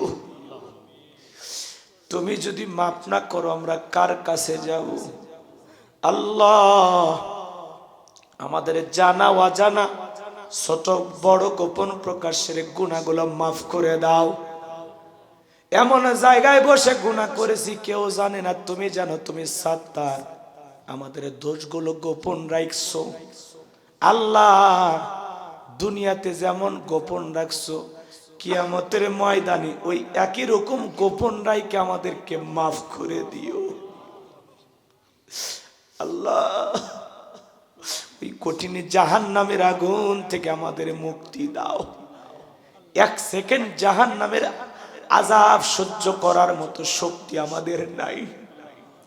রব্বানা সরিফান্না আযাবা জাহান্নাম ইন্না আযাবাহা কানা গরামা রব্বানা আতিনা ফিদ দুনিয়া হাসানাতাও ওয়া ফিল আখিরাতি হাসানাতাও ওয়া কিনা আযাবান নার। আল্লাহ, আমাদের সবাইকে ওই কঠিন ভয়ঙ্কর জাহান্নামের আগুন থেকে মুক্তি দাও আল্লাহ। আমাদের পরিবার পরিজন যারা আছে তাদেরকে পাঁচ ওয়াক্ত নামাজি বানায় দাও। সূরা কাউসার থেকে যে তাফসীর যে আলোচনা হয়েছে, বক্তা শ্রোতা সবাইকে বাস্তব জীবনের কথাগুলো আমল করার তৌফিক দাও আল্লাহ। আমি দোয়া করি আল্লাহ, আমাদের পিতামাতা যাদের বেঁচে আছে, পিতামাতার সুস্থতার সহিত নেখায় দান করো। পিতামাতার খেদমত করে তাদের মুখে হাসি ফুটায়া জান্নাত অর্জন করার তৌফিক দাও আল্লাহ। যে বাড়িতে খানা খাইলাম বসলাম, ওই বাড়ির ওপর খাস রহমত বরকত নাজিল কর। আমার যে ভাইয়েরা কষ্ট করে জান্নাতের বাগান লাগাইছেন আল্লাহ, যারা স্বেচ্ছাসেবকের দায়িত্ব পালন করেছেন, টাকা পয়সা দিয়ে, বুদ্ধি পরামর্শ দিয়ে সহযোগিতা করেছেন, মাহফিলে দান করেছেন আল্লাহ, সকলের দানগুলো কবুল আর মঞ্জুর করে নাও আল্লাহ। সবাইকে দুনিয়া আখিরাতের উত্তম জাযা দান করো।